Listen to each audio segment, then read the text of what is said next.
Welcome to episode 4 of the Triple Takeover Toycast. This week we're going to be talking about toy displays. And of course this is somewhat influenced by the impending arrival of a massive planet-sized transformer on many collectors' doorsteps. I am joined here on episode 4 by toy writer and photographer Liam from Toybox Soapbox. Waka waka. And toy writer, photographer and YouTuber Sixo. Hello indeed. Lads, how's it going? All good here, thanks. Not too bad. So, still locked down at the moment, but got a bit of new toy joy going on with Old Kingdom Air Razor, so that's quite exciting. Liam, how are you doing? Yeah, really good, thanks. I'm still sat here with a now slightly smaller Titan class glass of wine, but, all good, thank you very much. Hang on a minute, I just mentioned Beast Wars there, and I fully anticipated both of you stepping up to the plate to show your level of interest, but you just kind of glossed over it, M.A.S. I'm surprised. That's our level of interest. I was just about to say, that level of ambivalence has now just permeated to the point where... It's unbelievable, honestly, absolutely just unbelievable. Ignorance now. I will get you both talking about Beast Wars at some point, I tell you. Now, toy displays versus storing toys. This is a topic that every collector probably struggles with. There are creative solutions. There are desperate solutions. We've all got our toy displays, and sometimes it's dictated by circumstance. Sometimes we are lucky enough to be able to display our collections in exactly the way we want to. But inevitably, at some point, we're going to end up with toys in storage, or the worst possible thing, moving collections between homes or even rooms. So I think it would be an interesting place to start by talking about why we display toys at all. It's one of the distinguishing factors between having toys as a kid, playing with them, and then being asked to put them away, and you put them in storage until they're needed again and you pull them out again. As adult collectors and people who enjoy toys, we set up displays. And why do we do that? Yeah, it is a bit of a weird one, and I think it's a really interesting point versus how we are, with toys as kids, or I suppose, moreover, how we as adults teach our kids to be, if that makes sense. Because certainly with us, like, we have little toy chests and stuff for our boy, do you know what I mean? And it's like a nightly thing, like tidying up, putting all the toys away, etc. But we don't really get him to put them back on display or anything like that. So, but he does obviously see my display, and so he knows that that's what I do as well. And I do think that there is a little bit of that creeping in with him. He does seem to like putting certain cars and things like that up on the top of his drawers, stuff like that. So I don't know, maybe I am influencing him a little bit as well. But yeah, it's definitely a strange one for adults. It's something very particular we do. I guess maybe it's let's be honest, like a little bit of showing off almost. It's like you've created this, you've curated this thing, you've kind of put all these different pieces together, and it's nice to just kind of have it to look at and kind of, in all its magnificence, if that makes sense. Absolutely. And I agree with you on influencing your child with the way that you display your toys, because I think about my daughter's room, and of course she is asked to put her toys away, mainly for my safety when I'm in there. But she also has displays. She has Lego displays. She has displays of her OMG and LOL dolls, neither of which you'll be familiar with unless you have a daughter. That's another episode, I think, right there. But Liam, does your dog have his toys on display? She's literally just walked in the door as you've said that. That's why I keep looking down. But she does have many toys on display around this house. Like they're literally over every floor, every step, every surface. There's either a teddy, a ball, or some previously destroyed thing. Actually, that reminds me of Sixo's interview that I did with him for TF Source, how his entire collection was displayed on his stairs. That was hilarious, man, because I swear, for like a year or more after that, people were still asking me if I actually displayed those toys on the stairs. Like it wasn't a specific really? thing that was... Yeah. I got a lot of questions about that, saying, but how do you get upstairs? Like, don't you tread on them? And I'm like, well, dude, they're not like just permanently on the stairs. It took forever, my wife and I, putting them all out over the stairs and everything. So, which was, a lot of fun. And then trying to get, round to kind of not tread on them, doing the photo shoot and whatever.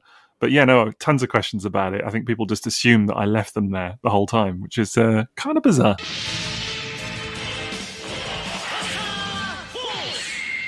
So, Liam, why do you display your toys? See, I'm not really convinced that I do display them. I think it's more of a storage thing for me because, like most people, like yourselves, you've both got very nice cabinets and stuff. I have it because it's a lot easier to store, sort of vertically, and I don't know, it's a lot easier to reach when taking photos of things and just pull something off the shelf than having to root for a box. So, does it not? Like, is your enjoyment of your collection not affected by how they visibly appear at the times when you're not interacting with them directly? No, not at all. Like, if you were to look at my shelves, you'll find it. They started out with, you'd start out with a series, don't you? And you try and group them together. It's all very earnest at the beginning, but then it just keeps growing and growing, and eventually you're just chucking things on wherever they fit. And it's like, oh, there's a tiny bit there with no dust. Let's put a huffer there, and that's just how it goes. You see, already that's almost completely the opposite to the way I display my toys. Because I know that if I have too much on display where I don't feel like things are getting their room to breathe or they don't look the way I want them to, and I know when I'm overcrowding a shelf, I know the root cause of that is that I bought too many toys. I probably got a few too many on display, but I don't want to put it in storage. And that does start to affect how much I can enjoy my collection. Really? See, you should come around here because mine look like a crushing crowd at like Leeds or Download or something like that. They're all just crushed in as far as they can get. I think, I suppose I'm going to throw it out there, but do you guys think that maybe, certainly with Liam, because I can identify with some of that the photographer in us, and it might just be an us thing, do you know what I mean? Because not everybody's a photographer. Obviously, there are plenty of them out there. But, maybe it's just that kind of practicality element that you were saying, Liam, that you kind of, it's not so much about having them nicely on display so that you can look at them, but there is that kind of ease of use, if you want to get to a particular toy or whatever, do you know what I mean, for the photography, which, I don't know, certainly in my case, is a big part of it as well, because it's so, like, at the forefront of how I interact with them. Well, yeah, and it's a convenience thing, isn't it? It's just being able to sort of turn around and grab something rather than having to kind of, like, search for it. And it's just, when I'm taking photos, a lot of the time, it'll be the same for you both. You just something will pop into your mind, and it's a lot easier to just grab it if it's there, versus if you've, I don't know, got it locked away or something, I suppose. I remember certainly having quite a few toys in a particular row, and they were accessible in that they weren't even behind a cabinet. In the last apartment we lived in, they were just on a surface. So, a lot of the MP level toys and the third-party toys that I was photographing for review, I could just reach for them. But the problem was there were so many of them out there that by reaching for one, I would inevitably knock a few others over. It just became this expensive game of dominoes. One of the appeals of having a collection spaced out for me is that if I do want to grab something, there's no obstructions to it.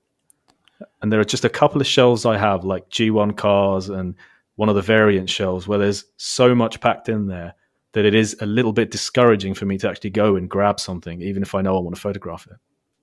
Yeah, I mean, I know what you mean. To be honest, I probably end up somewhere between the two of you. Do you know what I mean? In that I do like having them on display, and I do like kind of grouping them so that they're, in an order that suits me in my brain anyway. Do you know what I mean? I'm sure some people would look at it and question the logic of it, no doubt, but that's fine. But, like particularly with the G1, it's nice to kind of have them kind of sitting in, with their respective kind of sublines and whatever else. But equally, I do like the kind of practicality of having them to hand so that I can photograph them when I want. Having said that, they are pretty crowded in my display, and that is just purely on account of, the number of toys that need to fit into a certain space at the end of the day. There's only, you kind of get to the point where actually realistically spacing them out anymore, or having, as you were sort of saying, Maz, not overcrowding the shelves, and particularly not having that domino thing, that's long gone here. And I guess realistically, yes, it would be nice. It would be lovely to have them all kind of, with much more space in between each one or whatever else, but it's just not doable, I don't think, anymore. I don't know where I would, I'd either have to significantly reduce the number of toys that I have, or get a lot more space. I was just going to say, do you not find that over time your sort of growing collection sort of outstrips the space you've got? Because like when I first got the shelves, some of it was to display stuff, but as time's gone on now, there's just stuff all over the floor because it can't fit, and it's different sizes, and it's just grown to a point where they've sort of changed the purpose. Well, they say work expands to fill the time available, and toys expand to fill the space available. That's They definitely do. They definitely do. I think my problem is that I frequently will kind of change up a display or whatever, but then I almost kind of get it to how I want it to fit the toys that I currently have, and I'm not very good at like leaving space for the stuff that might be incoming. Do you know what I mean? Particularly when you get into the kind of review game. Do you know what I mean? And obviously you've got stuff turning up and whatever else. That obviously makes it more difficult as well. And I think that's quite common actually. I think there are people that specifically leave, like you already kind of hinted at Unicron. I know there are people that have been trying to make space for Unicron for when it arrives, but there are equally plenty of people I know that are just like winging it. That thing turns up on the doorstep and it's washing machine size box, and then they're like, okay, where am I going to actually put this now? Do you know what I mean? And I'm probably in that category a little bit, to be honest. That's why people have gardens, isn't it? Yeah, exactly. Build it a Just shed. for Unicron. Well, this is the thing. Like, is there a distinction between people buying toys and it being satisfying and enjoying enough to know that they have them? I have this toy. It's somewhere. It's either in storage or on display or behind something or under something. And is there a distinction between people who buy toys, but they only buy things that they know that they can enjoy visually, practically, and have it not create an extra display conundrum to solve?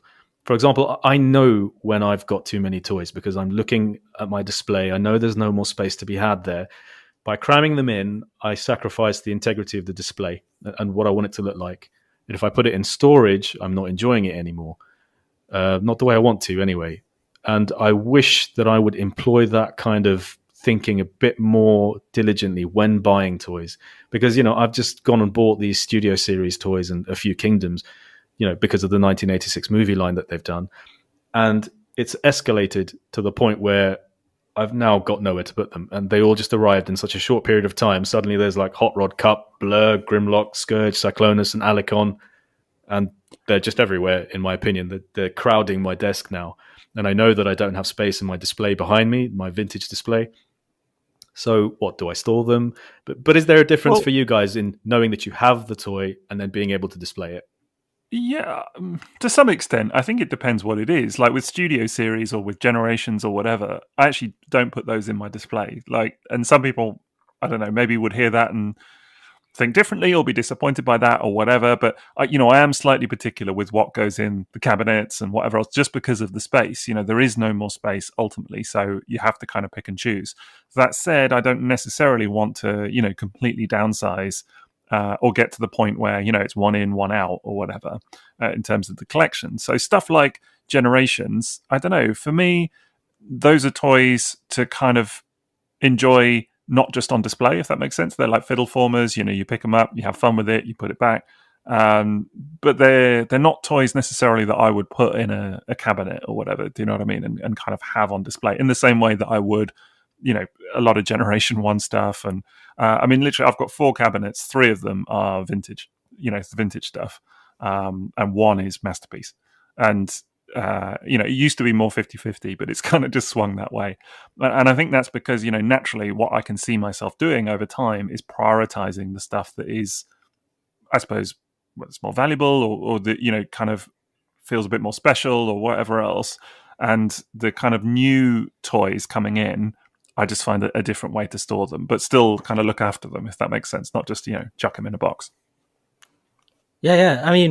With sort of Generation stuff, I buy the figure first. I don't think about displaying it. I buy it and I know it's going to go on a shelf somewhere, but it never enters my head. It's just, I suppose it's that collector mentality, isn't it? You are buying the next thing you want or you need, I suppose. Need is a bad word, but it's that, you are on this path and you keep picking up these characters and different toys.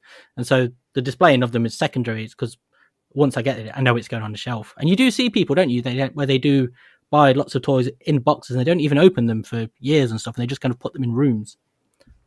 I still haven't transformed Fort Max. I just thought I'd drop that in there. But that's a bit of a special case. That's like a massive toy. That's a one-off. That's not normal. That is exactly why he's still in the box, because I don't have a display spot for him. And it is actually genuinely affecting my enjoyment of it because I can't enjoy it. It's just something that I know I could take it out of the box, transform it, have fun with it, but then I'd have to put it back in its styro, back in the box, shove it back into the corner where there's space for it. And that's definitely affecting it. I was just going to say, sorry, just about the styro, because actually that's really interesting. Did you know that, I think it was in that interview about Unicron, that's why they gave it styro, apparently. Unicron was so that people can take it in and out of the box, because exactly what you're saying now is the same conundrum people are having about Unicron, of course. And that's why I think they thought, okay, if people are going to need to put this back in the packaging, we'll put it in styro so that it's easy to get in and out. That makes perfect sense. Yeah. And you were saying that with some of the new toys that arrive, the things that you've got in your display are maybe a bit more valuable, a bit more special. But that's a consideration too, isn't it? It's you put the things behind glass that maybe need that protection, that need a little bit more breathing space. They need a little bit more considered storage. And even though it's visible storage, it's still, in a way, protection and storage, because it's not a new generation's toy that you could just put in a desk. And, if it's not got a lot of paint apps, it's not going to chip paint. But you wouldn't do that. You wouldn't pile, a bunch of painted new masterpiece toys on top of each other and put them in a drawer or a box or something like that.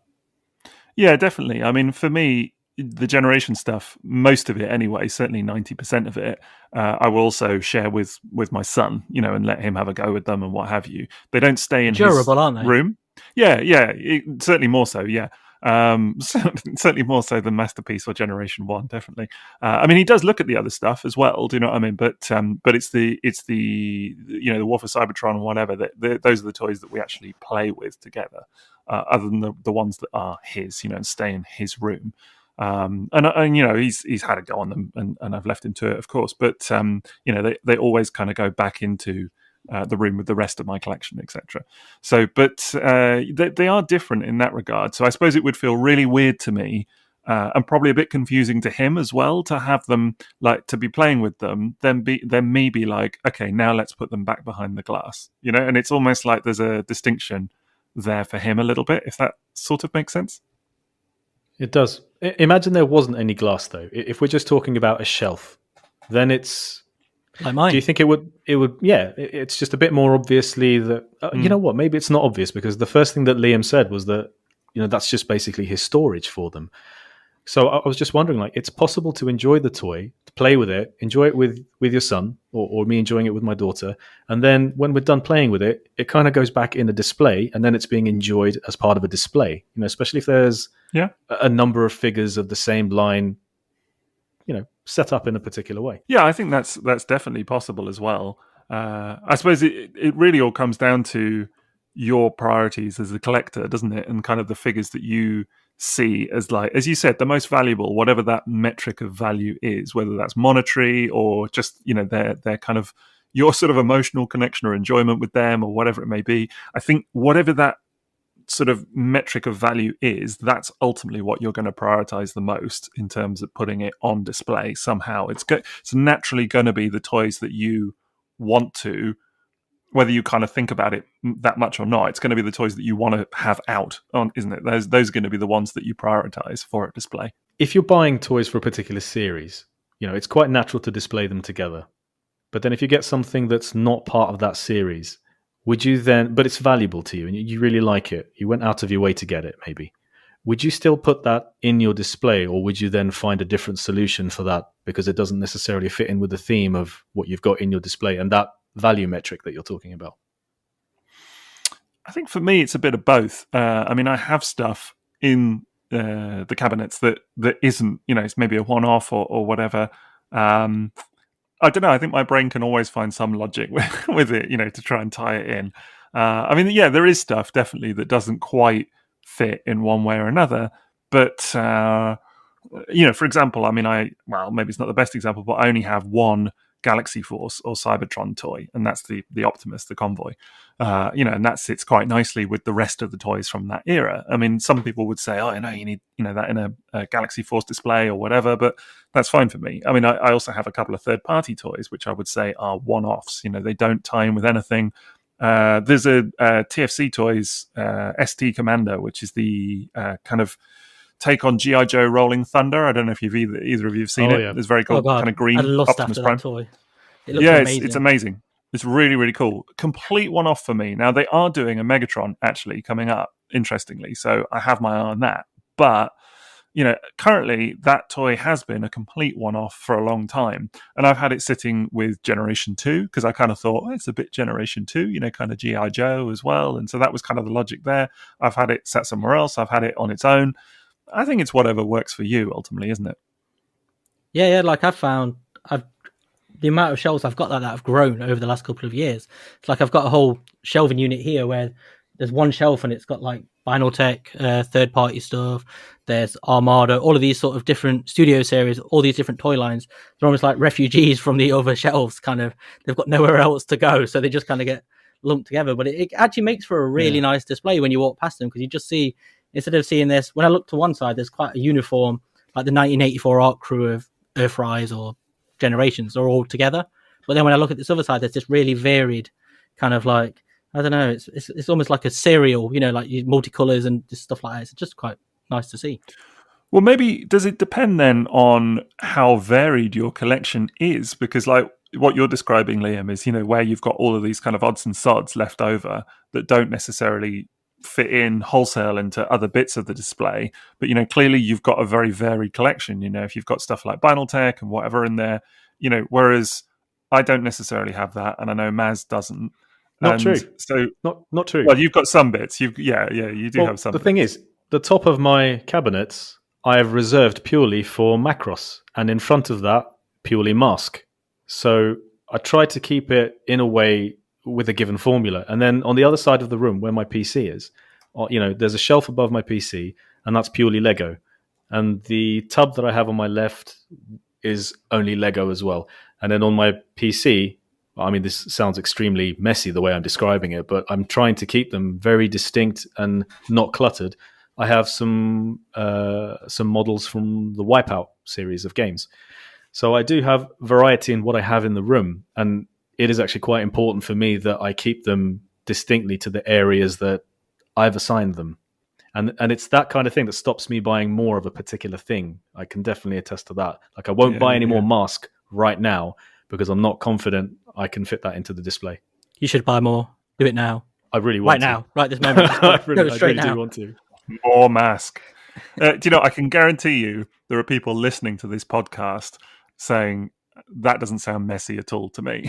What you've just described, actually sounds very organized, mate. Well done. Because, there will be people that are like, I don't know, sleeping on a sea of plastic, basically. Do you know what I mean? That they just don't know what to do with their toys and whatever else. And that's not me knocking it. It's a struggle for a lot of people where to put this stuff ultimately. But I think you've got it more organized than most, I think. The only way I managed to make it look that way originally was to store everything that didn't fit into the display. So when we moved into this apartment, I realized that I couldn't store or couldn't display any Titans Return or Legends. And I had nearly the full run of those two lines. And no third party was on display, and the Masterpiece stuff wasn't able to be displayed because I had enough vintage to take up the number of cabinets I had. And as the cabinets increased, they just got filled with the other vintage I had and was buying.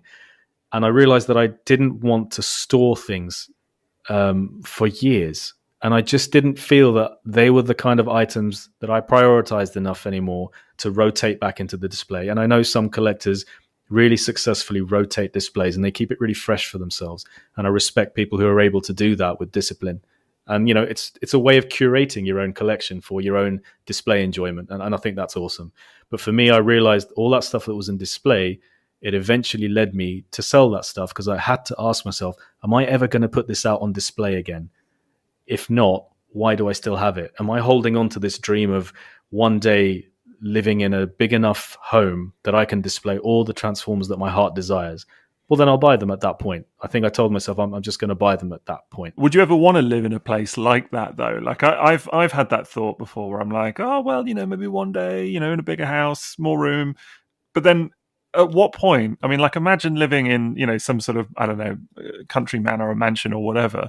I mean, how big a display of toys do you ultimately want? At some point, it gets a bit gargantuan, right? Like it gets beyond itself. Does this country manor have a butler? Hard to say, mate, but it'd be good if it did. An Optimus Prime butler. For your reference, it's taken 33 minutes for him to get to that stage, for him to bring it up. Actually, I love the idea of living in a place where one room would allow me to display the things that I want. And that's not a license to then go and buy things to the point where it's filled and messy again. I do have artwork that I can never display because I don't have enough wall space. And I would love to have a dedicated room where I could have all the Transformers and comic artwork that I have, all of the non-Transformers artwork that I have, and the Lego that I have, the video game related art that I have, and I've bought video game related art recently, and all the toy lines that I want to display, and even things related to my sim racing, a couple of trophies here and there. I'd love to have a room, but only a room. I really don't like the idea of it spilling into other rooms of the house, and I know that's something you're thinking about too. No, definitely I am. We've talked about this before, and I'm not big on toys all over the house. Do you know what I mean? It's something that Liam's smirking. He's like, yeah. But just see our living room. Well, but we know people, and there are plenty of people that are the other way. They just have toys everywhere, and that's cool. If that's your thing. It's just for me personally. I don't know. Strange as this will sound to people, I'm sure that they won't believe me. Some people listening to this, but it's not my entire life. Do you know what I mean? Like there are things in my existence that are not robot related, and so I guess for me, we're quite house proud, and having them absolutely everywhere it just doesn't kind of work for me mentally. Do you know what I mean? And it's not to say that I want them like shut away and whatever, but it's just. I suppose I like them to have their place. Do you know what I mean? And to look kind of neat and tidy. And the odd one, like in the living room, is not a big deal or whatever. But I can't imagine having them just running rampant. Yeah, we don't have like sort of Transformers or anything like that downstairs. All the toys downstairs are mostly my girlfriend's. So it's more like like Labyrinth, Funko Pops, and things like that. Stuff that I don't know. It's kind of more acceptable, isn't it, to have in a living room when you have people around and stuff. Baby Yoda, that sort of thing. Just everything dotted on the shelves amongst other accoutrements and stuff. I used to have Transformers on display in the living room, and I really liked the way it looked. I had one Detolf cabinet next to the TV, one cabinet, and the bottom shelf of that was, I think it was MP1 and maybe Masterpiece MP3 Starscream as well. And then on another shelf, I had just a handful of eHobby exclusives. Then on one shelf, there was animated toys. And on one shelf, there was Bayformers. There was Human Alliance figures. And I forgot you had Bayformers.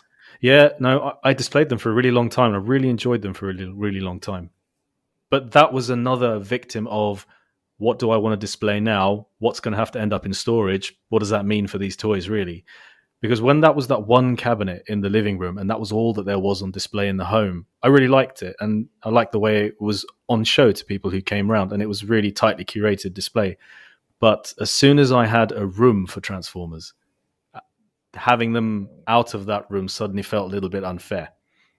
And also not the way I wanted it. I didn't want to see them everywhere in the home. I wanted them to have a dedicated space, which brings me to something I wanted to ask you both.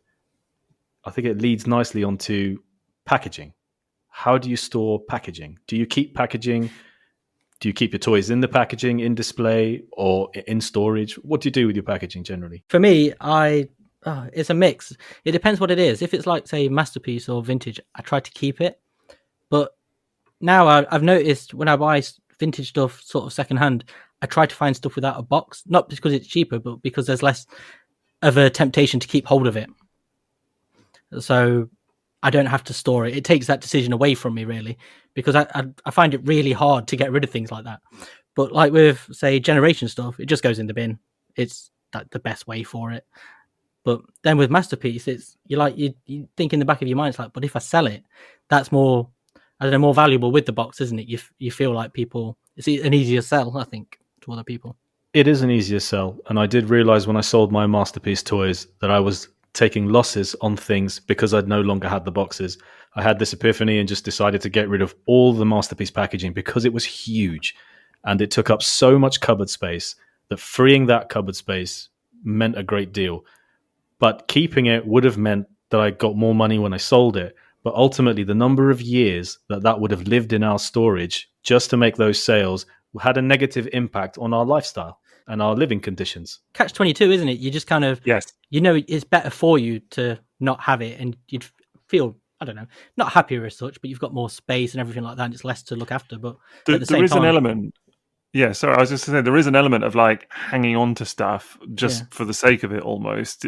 Just because it'll be better to sell. But then if you're not going to sell it for like 5 years, 10 years, whatever it is, it sort of negates itself. It's a bit pointless in a funny kind of way. So.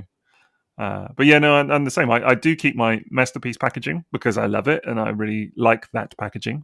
We're lucky enough to have a garage, so it goes in there quite neatly. Some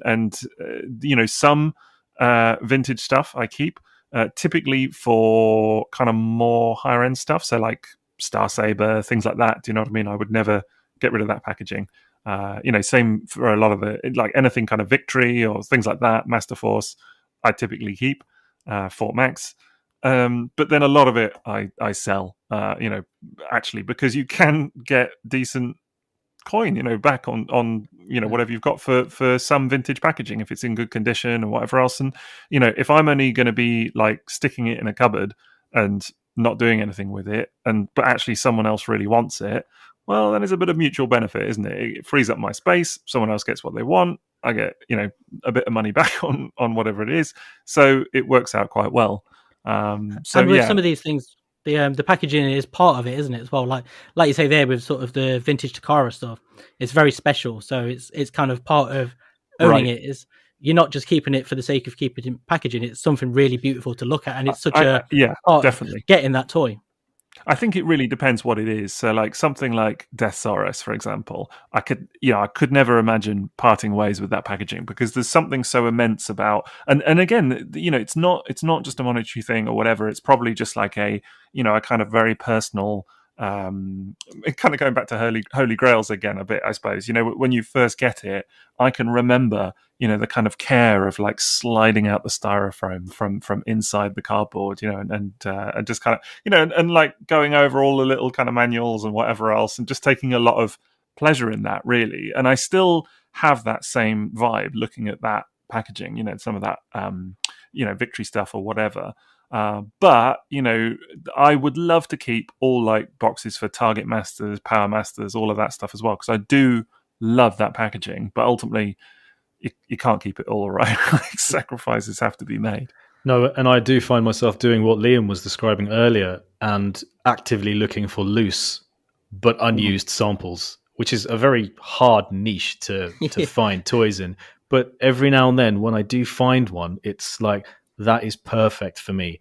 And I found it with a Wreck-Gar recently. There was a seller in the US who, back in his childhood, him and his brother lived near a shop that sold Transformers loose because their packaging had been vandalized. So maybe a kid had stolen an accessory out of a packet or something like that, or stolen one cassette out of a double cassette pack, and the other cassette was, no longer sellable. So this store was just doing them at discount, and him and his brother bought loads of these toys, and they kept them in storage since the 80s. So every now and then he lists things, and I got an Override from him, and I got a Wreck-Gar from him, and I think also Windsweeper. And these toys were completely unused, had the sticker sheets, but no packaging. It took that decision away from me for what to do with it, and I just thought, perfect. I don't even have to worry about unsealing a toy because, contrary to popular belief, I actually don't enjoy unsealing vintage toys. Yeah, sure. I think that's a big part of it as well. Like when you come across sealed vintage, there is that sort of element in the back of your mind, like you're almost like spoiling something, aren't you? Even though they're meant to be open in the first place, there's such a finite amount of those left, aren't there? You almost feel like you are just kind of removing one of the last bits of history. It's a fact. You are reducing the number of specimens in that preserved condition. Historically, maybe that is significant, and I understand why people have a problem with that, but I certainly justified it to myself, and maybe not so successfully to others, by saying I was on this quest to have the most perfect, loose, perfectly stickers applied collection of sometimes bread and butter G1 toys, because it's actually harder to find loose, perfect stickers applied examples than it is to find sealed examples of some toys. Like you could spend your lifetime trying to look for an Octane that's been opened, doesn't have chromeware, and has perfect stickers. You just will never find that. That said, there are, and we've talked about it before, but there are G1 toys that you can get sealed and you open them and they're screwed in the box. You know, they're just like they're sealed My Shockwave, for goodness. 35 years and it's, no good. Yeah. Yep, my Shockwave out of a sealed styro, never touched since 1985. It had collapsing leg syndrome, and the cable, the hose is just cracked, and it's just like every single. It's basically Shockwave bingo. It's the QC bingo. Yep, it's got that problem. Yep, it's got that problem. That's never been handled before. But then my luck with Shockwave, Yeah, it's just so disappointing. I mean, I told you about it, Mez. I had a G1 Fizzle, which I actually got on sealed card, and purely because I wasn't looking for a sealed one, but purely because there was one I found very cheap, and I thought, those Sparko butts are very, very hard to find loose because of they're so worn and the little mechanism is bust, or even if it's not broken, it's just been used so many times that it just looks terrible, like they look really battered. So I thought, okay, well, this is worth a punt for the price of it. Anyway, got it off the card, very careful, all of that. First transformation, it broke. Genuinely, the little hood just cracked straight away. And, I was careful with it, and as you would be. But, it was a small thing, it's a cheap thing, but still, I was kind of like, oh, gutted. This toy's been sat sealed on the card for 35 years. I've opened it and then knackered it straight away. So, good job. It's ruined history. That's what it is. I know. And you're sure it wasn't my fault? I was trying to think of a way to blame you for it. Like I think maybe you just had, I don't know, vibes in the air or something. But you were just thinking of me at the time, and you've ripped that thing. Probably, yeah. Felt a disturbance in the M.A.S.K force. Is that what it was? quite possibly, yeah. It's good that you bring that up, actually, Sixo, because I remember selling you one of the Decepticon Spark toys, which I can't remember what they're called. Yep. And I sold it to you because it was, even though the card was battered, I couldn't bring myself to open it, so I sold it to you, didn't I? You did. I've still got it. It's in I love it. I've got all three of them. Very good condition. But yeah. And so I don't have one now, but rather than open it, it was just easier to take that decision out of my own hands. I did the same thing with a box Snapdragon I had, and it still had the bubble, and it was still in the bubble, and it was beautiful. But I couldn't bring myself to have it on the shelf, but not in the box. And I just didn't get enjoyment from it because I wouldn't pick it up and play with it because it's in the box. I didn't want to take it out, and so I sold it rather than have to keep looking at it, because you then start to feel a sense of disappointment about something that you should really love. That's another thing. The things you buy, the condition you buy them in, almost have more of an influence over you than you thought you could have over the item that you've bought. So the kind of things that we buy for our collection can almost dictate our display. For example, I bought a Target Master Scourge box off Sixo, and it's absolutely gorgeous. All of my G1 boxes are in storage in that fantastic Tetris style that you can't quite get right because not all of them are the same size. Thank you so much for that. Yeah, G1 boxes are the worst for this. Well, there you go. But that's where they all live, except this Target Master Scourge box, because this box means the world to me. I should have charged you more for it. You really should have. You let me get away with that big time. And I can't even remember what it was. But it was ridiculously low, mate. It really was. I think Scourge accessories cost more. And that is such a special box that I've forced it into my display cabinet. So it's the only box in there. Actually, I'll tell a lie. There's another Scourge box in there as well. And why is that in there? Because it has the bubble and the Scourges in it. And it looks so good. I can't bring myself to take it out of it. Yeah, it's a theme that's developed because I had that Scourge. And then the Target Master box arrives. I'm like, yeah, if I've got one of them in there, I should probably have the other one. And then that starts to influence how I display.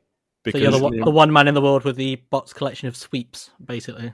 Liam, you've got him started on it now. This is the rest of the episode now. We're not going anywhere for a little while, I don't think. Settling. Right then, moving on.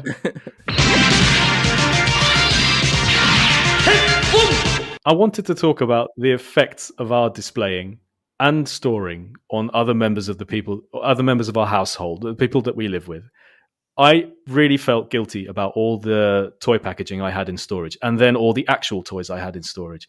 And it was a very difficult decision at the time that I don't regret in the slightest. I decided to just ditch all of the modern packaging I had And then eventually I cut down all the modern toys I had as well, just because I thought I can't have an entire toy line in storage. I'm not enjoying it. It's not fulfilling its purpose.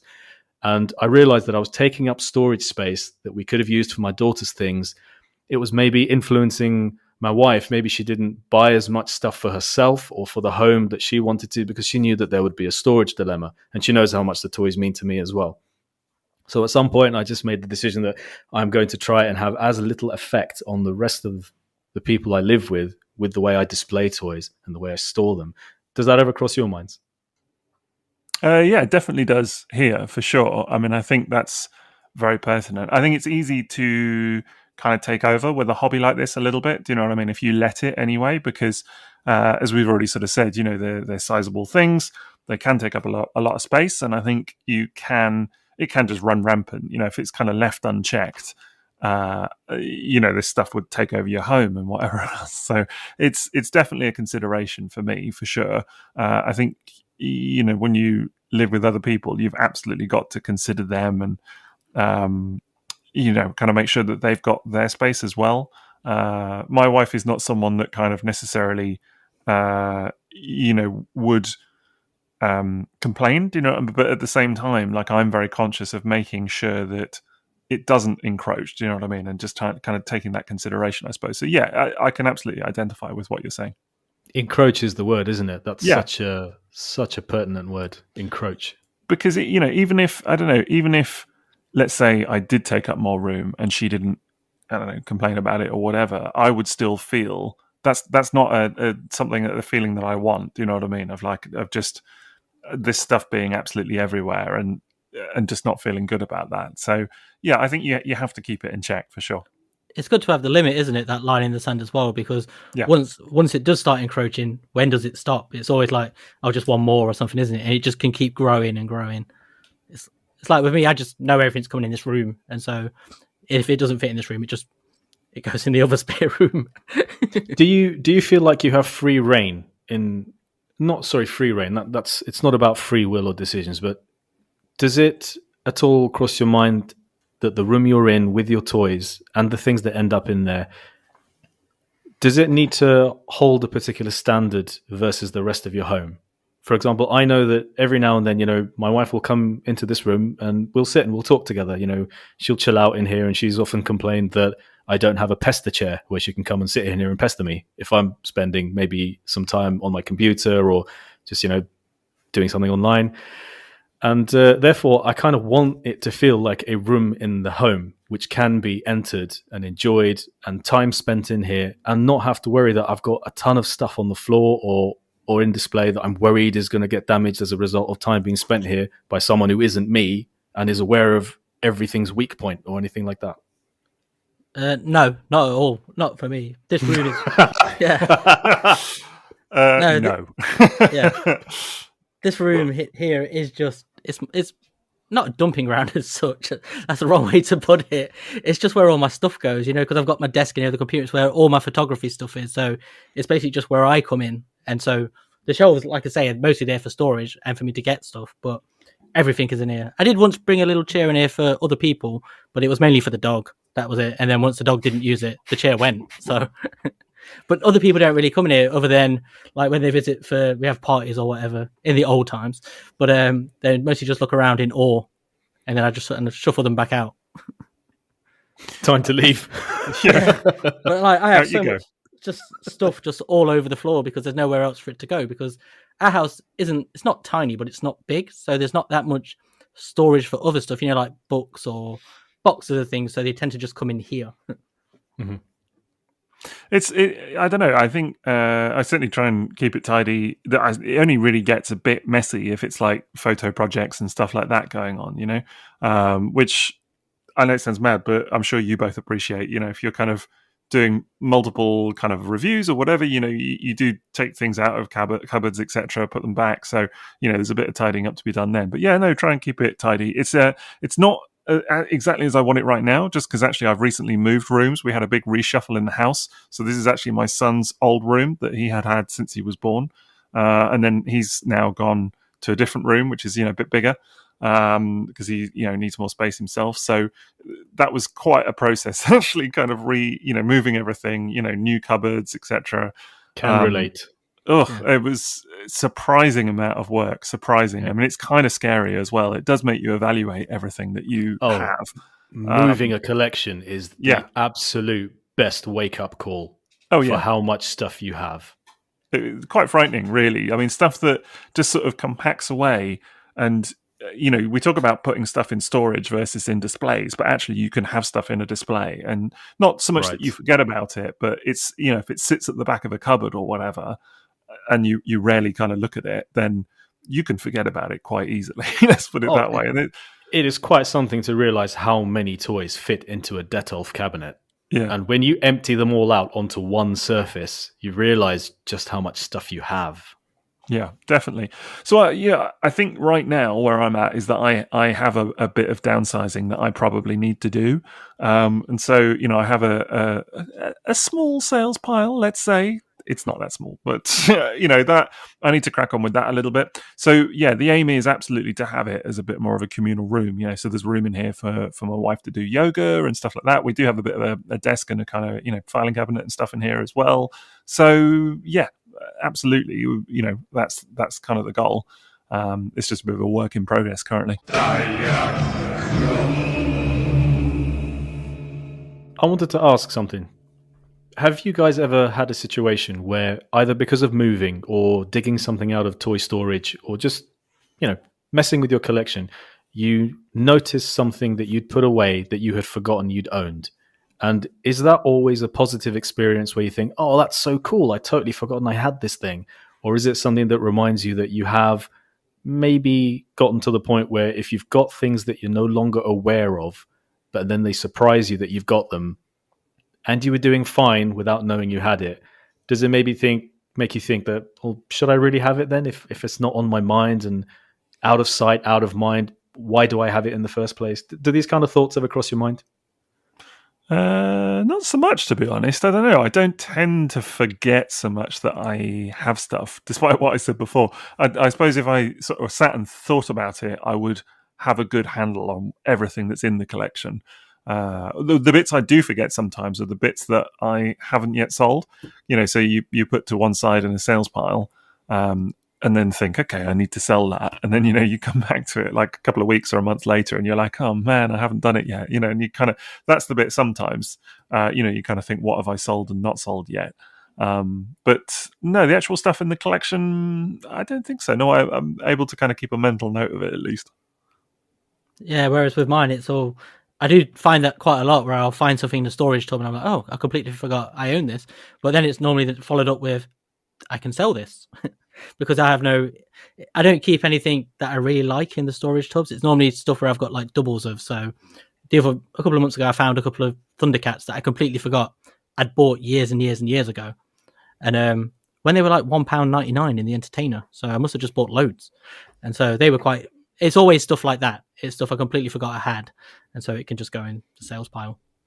Do you think maybe it helps as well? Like, again, I kind of came to this point earlier, but like, the kind of focus of collecting and what have you, because I mean, you mentioned Thundercats, Maz, you've mentioned M.A.S.K and Macross and stuff like that, but I don't have any of that. I've just got Transformers. But even then, I would say that until recently, it has muddied a little bit in recent times, with some kind of Beast era stuff and things like that. But typically, it's a lot of G1 and Masterpiece and third party, and that still at the kind of core of it. There is RID and there is things like that as well, but I don't have stuff like, for example, Vinyl Tech, and I know I don't. So I suppose that helps me to kind of remember what I do and don't have. There aren't as many surprises in that regard. I think with me, it's like what Liam said. It's if I have an extra, or maybe I bought one to upgrade another one, and then I put the donor one away, or the one that was in not so great condition. But I've tried to keep my collection compact and small enough, manageable enough. Manageable is a big thing for me, to the point where I would know immediately that this is an extra and I'd get on selling it straight away. Yeah, that does make sense. But I also think we've circled back to the question of like, if we're having toys in storage and we come across them and think, oh, I found it in storage, forgotten about that, I guess I could sell it. Does that really say something about the toys that ever end up in storage and just the topic of toy storage generally? I suppose it depends why you've got the storage, though, doesn't it? Like for me, my storage it's mostly empty boxes of, the masterpiece stuff like that, and so other stuff goes into it just because it's there. But nothing that I like is in there, if you know what I mean. Like nothing. The vast majority of my toys are on the shelves, like all of the different toy lines and stuff. They're all there. So when you say things you don't like, you're still talking about toys that go into those boxes. Not like. Not like cutlery or Tupperware or things like that. Well, Fort Max has got a huge box. I'm just saying. I like him. Not that I have him. But well, if you do ever get a Fort Max and you like him enough to put him on display, just think of all the stuff you could put in his box. Yeah, that's very true. Yeah, try getting 3 of them on display. That's the thing. It's a hard life, isn't it? The first world terrible. It's terrible, mate. Honestly, Sixo's woes. Yeah, Sixo's woes. Yeah, no, that's the thing, though. That is a display decision you've made, and it's a decision that brings you a lot of pleasure, and therefore you make other sacrifices in your collection. You say, well, I won't have these then, or I won't display those, and then maybe you decide they go in storage, or maybe they go on the sales pile. So, you make a decision about what your display is going to look like. There has to be an element of prioritizing, and I think that's where, having moved rooms, that's why I'm at a kind of bit of a crunch point at the moment and needing to make a few decisions because, it actually, for me, it's not so much the kind of regular size stuff or smaller stuff. It is the big things. It is the Fort Maxes.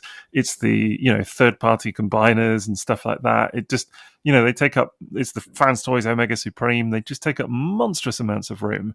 And do you put stuff like that in a display? That's really difficult because if you are using cabinets of any kind, something like one of those big boys that.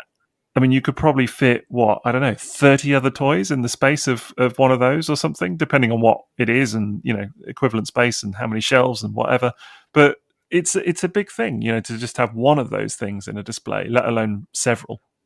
I do feel like I should go back and revise that comment about having nothing I like in tubs because I've just looked around and I realised there's a storage tub just that's absolutely packed full of Centurions and Starcom and Mantiforce and Ninja Turtle stuff, and they're all just kind of squished looking at me, and it's purely because I've got no other space for them. That's it again, though, isn't it? You're not going to get rid of those just because they're not on display because you like the idea of having them. Yeah, they're definitely in there as a temporary measure because until I can figure out or make space for them to come back out, really. Do you think maybe that's it sometimes, is that you don't have the answer right now? So it's like, at some point I might, but so I'll put them in some sort of temporary storage or whatever. I don't want to sell them and I don't want to not have them, but at the same time, I don't have anywhere to put them currently.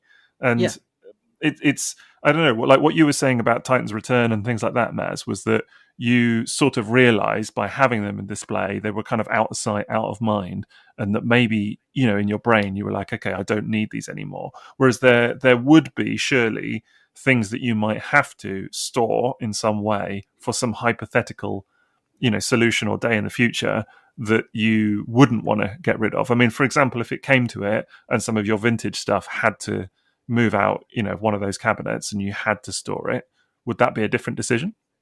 I'd sell them, I think. You think? I'm having this exact tug of war emotionally with Pretenders right now. Right. Because I love those Pretenders. I think they look so good on display. And part of me wants to buy the rest of them that I don't have because I think I'd really enjoy that. At the same time, I see how much space they take up the way I want to display them.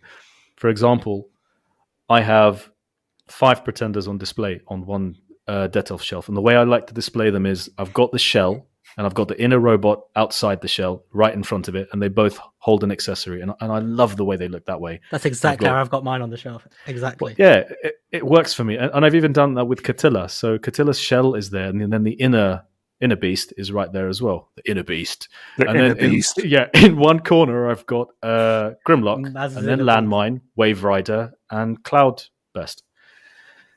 Can I just say Cloudburst is such a cool name for a toy? And I'd love to get more, but I'd have to display them that way. In fact, Road Grabber is the only other one I have, and he's gone up on top of the display next to M.A.S.K Switchblade. And my brain qualified that because it looks like a M.A.S.K toy. And I was like, yeah, this will totally fit here. and I want more, but I'm not going to buy more, because if I buy more, I'll have no more display space for the things like a G1 Springer. Or See, this is where we differ, because I'm looking at my Pretenders now, and first things first, they're all in the shells. So that's like step number one. They got to go in the shells. Any combiners, they got to be combined. Make more space. And then the Pretenders are sort of, they're stood in like little military ranks or whatever. Do you know what I mean? And it's the same with all of them. But I do that sort of, I suppose, those compromises, not that they're really compromises, but those measures, I suppose, are things that I would do to make space for more. Yeah, but I do see that as a compromise. I'm compromising how I want to display them in order to have more things on display. So it's a paradox. I am sacrificing my display desires to have more things on display because I want to display more things. So you say measures, but it just sounds like a compromise to me. I don't know what the difference is. At the end of the day, I think it depends what you prioritize again, doesn't it? Is it having more toys or is it having a nice display? And I think for me, as much as having a nice display is good, I want more toys. I think if I'm being honest with myself and my brain, then that probably comes top for me. So those compromises, fine to call it that. I guess they are. Is it more of a balance, would you say, rather than a compromise? There's a balance to strike, isn't there? Yeah, my display isn't perfect. I may be saying these things, but I certainly haven't achieved that display perfection that I'm talking about. I have got every single 1985 and 1984 Autobot car rammed into the same shelf on that Detolf. But I think that's interesting in itself, because maybe it depends on what you're trying to achieve with your display, which kind of, we did touch on earlier. But for example, there are collectors out there who have some of the craziest displays I think I could imagine. There are people that have just, shelves, billy bookcases, whatever, just filled with toys, of course. And that's probably more normal in a way, but there are people that have like, dioramas, and they have ultra displays and lighting and all kinds of clobber, and it looks amazing. And I'm in awe of that stuff. But genuinely, I kind of, every time I see it, I'm like, where does it go? Either that or you have like 12 toys, and that's, again, that's probably kind of bringing us back to what we're saying, is that you either limit the amount of stuff you have, so that you can display it in a super meaningful and cool way, or you just kind of accept that compromises have to be made, and you just kind of, whether it's just cramming it in, or it's things like only displaying combiners in combine mode and stuff like that, which to me is not a big compromise. Like, I like seeing them in combine mode. It's the same. I do the same. Exactly. So that's it's not the only way to really display them, isn't it? Because it feels like the point more than anything else, I think. Yeah, it's kind of it's like the culmination of those sets in some ways, isn't it? So it's their final form. Yeah, exactly. Yeah. So I think it really kind of I guess it depends what you're trying to get out of your display as well. What's the purpose of it? And it kind of brings us back, as I was saying, to that initial discussion of like, is it more for practicality because you want to have access to this stuff but not have it look, like terrible on the shelf? Or is it that you just want it, kind of behind glass, looking pretty to never be touched ever again? Why can't it be both? Why can't it look pretty behind glass, be easy to access, and you touch them regularly and enjoy them, but then when you're not, they go back in the glass and they look pretty? I'm sure it can. I wasn't saying, okay, well, I guess I was saying, but I didn't necessarily mean that. I guess I was saying that. But I guess I didn't think in my head that it doesn't mean you can never touch them. It's just that, some people prioritize the look of the display much, much, much more, I suppose, is where I'm coming to. And they would have in mind. The display is the end goal. Yeah. Yes, exactly. Yes, that's what I'm trying to say. Thank you. So, I mean, for example, the people that have multiple modes, they have several toys to have it in every single mode, that kind of stuff. That's really impressive. That's not for me, but it's a big dedication. You see a lot of that with Masterpiece, particularly, I think. You do see some of it with Generation 1, less so because of the nature of collecting G1 and stuff like that. But it's becoming more prevalent because of one particular collector whose display became quite public. He then influenced a number of other collectors who had got to the point where they had completed G1 Yeah. So they thought, well, this would be an interesting challenge. And then they started to Do buy it again. multiples. Yeah. I have such mixed feelings about this sort of collecting for G1. I love how it looks. And the early catalogs are hugely influential in why people do that. And I know that I tried to do it with a couple of toys I really liked, but I would try to do it just with that toy. But then maybe I'm being hypocritical by saying to people who do it with every single toy, hey, every time you choose to do that with a 6-shot or a quick switch, you're taking 6 to 7 toys off the market, and you're almost a level of hoarding.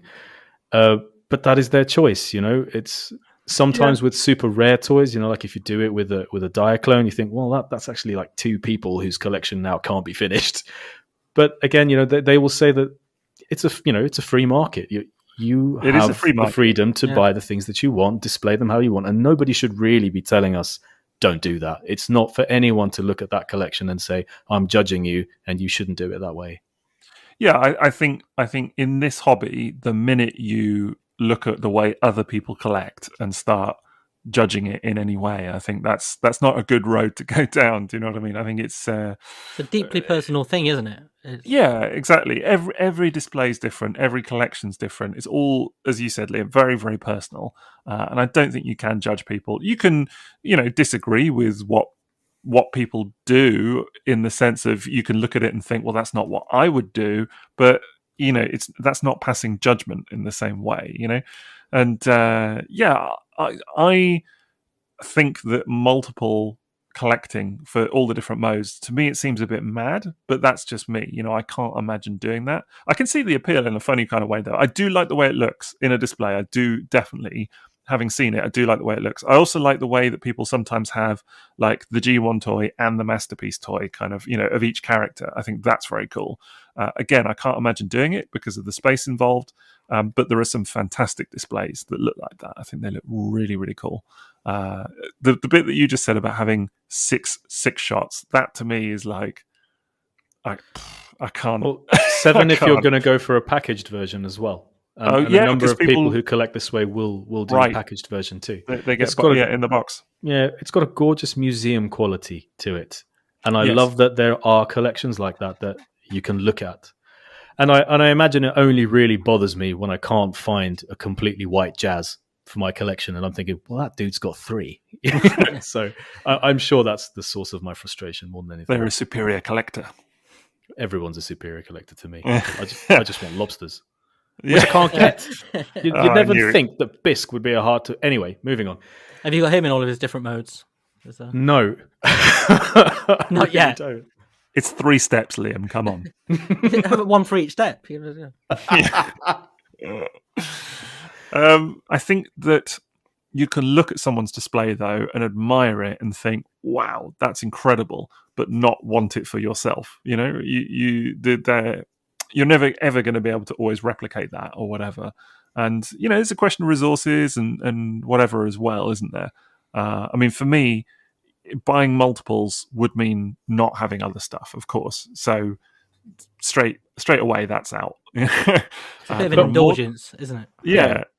I have 2 vintage G1 hot rods. And we've both done that with Studio Series hot rod, haven't we? We've both exactly. Bought 2 of those for the same reason. Yeah, I have this reputation for being so careful with my toys that I made absolutely sure I bought a second one in a box. But I don't want to scuff the leg stickers on my G1 hot rod that I use for photography, because I want that to look perfect as a robot. So I've got one that I can transform back and forth, as well as reissues. But like you said, if you go down the multiple route, it means sacrificing other things. And I have multiple G1 hot rods, vintage ones, but as a result, I don't own other particular G1 toys because of the space this takes up, the finances I've had to sink into having these particular ones. It's always a compromise. Well, and I guess you have to think that it is all relative as well, because some people listening to this may know, for example, that I have a few MP10s, of different color and variety. And, to some people, that's going to be mad because they're going to look at that and think, well, all right, it's a different color. One's red, one's blue, one's whatever. But ultimately, it's the same, it's the same mold. So it's the same toy. And people definitely do think of that sometimes. I know plenty of people that will buy one of each mold. And I always kind of think, fair enough. I don't know how they necessarily get around the Ironhide and Ratchet thing and stuff like that. I mean, they ultimately just pick the one that they like the most, I think, is the kind of feedback that I've heard a lot of the time. But Do you think but I that's do also, just to experience the mold, though, more than... yeah, Maybe 100%. that's the appeal of the toy, isn't it? Just experience the mold once rather than the character or connection to anything like that. Well, you It get character definitely- collectors too. People Yeah. who just want the character, and it doesn't matter You what do. line they come from. Yeah, Or if well, they transform. Yeah, that's true. Yeah, literally. Well, that's a big thing. You get a lot of Bumblebee collectors, a lot of Optimus Prime collectors. All kinds of characters. Really, Hot Rod probably as well. I would imagine Starscream. has. Yeah, definitely. And I do think that's fun actually, because I do think again. I was going to say it's not for me. I suppose I happen to have a number of these, different characters from different generations or whatever. But I do like seeing them together. There is a thing about like a load of Optimuses, kind of Optimi, all kind of lined up. That it is fun to see. I mean, we know someone, obviously, don't we, that has a lot of Optimus Primes in their house, and it is a fun display to see. I think I can see the appeal in it quite a bit actually. Even though I would feel, I'm kind of missing out because then I want a Prowl or a Starscream or whatever as well. But I suppose for me, I also find it interesting when people are dead set on only one mold, only one version of each mold. And I think that's an interesting choice because sometimes that is for display and stuff as well. Mm-hmm. I think I broke any chance of me only being a one mold person by having so many Decepticon strike planes as a kid. Well, that would be it. You would only have. I mean, you would have to pick one, and that would be the rule. Yeah, and that's when the compromise began. Instead of going and buying a Soundwave, I was like, no, I'll just take this same toy in blue because that's where my enjoyment will come from. Maybe because I like the character or whatever, but I realized those compromises and decisions were being made. Because as a kid, you can't just buy endlessly. In my case, I was going to the toy store at these particular intervals, and I knew that this was my opportunity to have another Transformer. I knew I was never going to have them all, and I was, very clearly limited by what my parents would buy me. So on that occasion where I got to choose a toy, this exact compromise and this exact decision would come up. Am I going to buy the same thing that I know I like, or shall I get something else? But then I'll miss out on that character. So that was bred into me pretty young, and as far as my toy gathering is concerned. It's a funny thing how powerful like the character is for that, because like with the G1 Seekers and stuff, even though I knew they were the same mold, I never viewed them as the same mold, if that makes sense. Like Thundercracker and Starscream, I viewed them as separate, different toys, even though they're in different colours of each other, but it's because of the characters in the cartoon and the comics. Absolutely.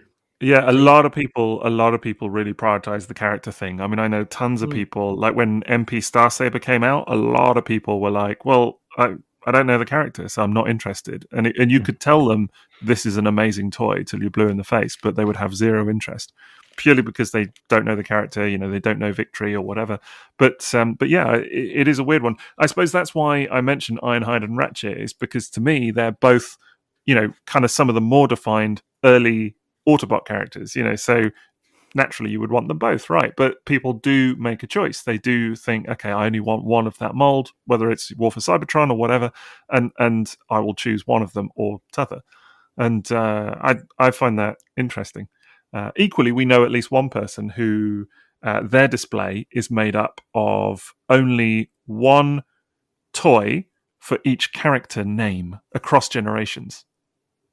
With no repeated molds. Yeah, no repeated molds. There are rules, aren't there? There are numerous rules for this particular person. I love that though. I think it's an amazing way to do it. It really is. I've really enjoyed imposing conditions on my own collecting. Because it limits how much I spend, it limits how much space I take up. But I love being able to look at a toy and think that's not the thing that I want. And, or the feeling is there that I want it, but it doesn't fit into the conditions that I've set. So I'm going to pass. And that's, in a way, that's quite liberating.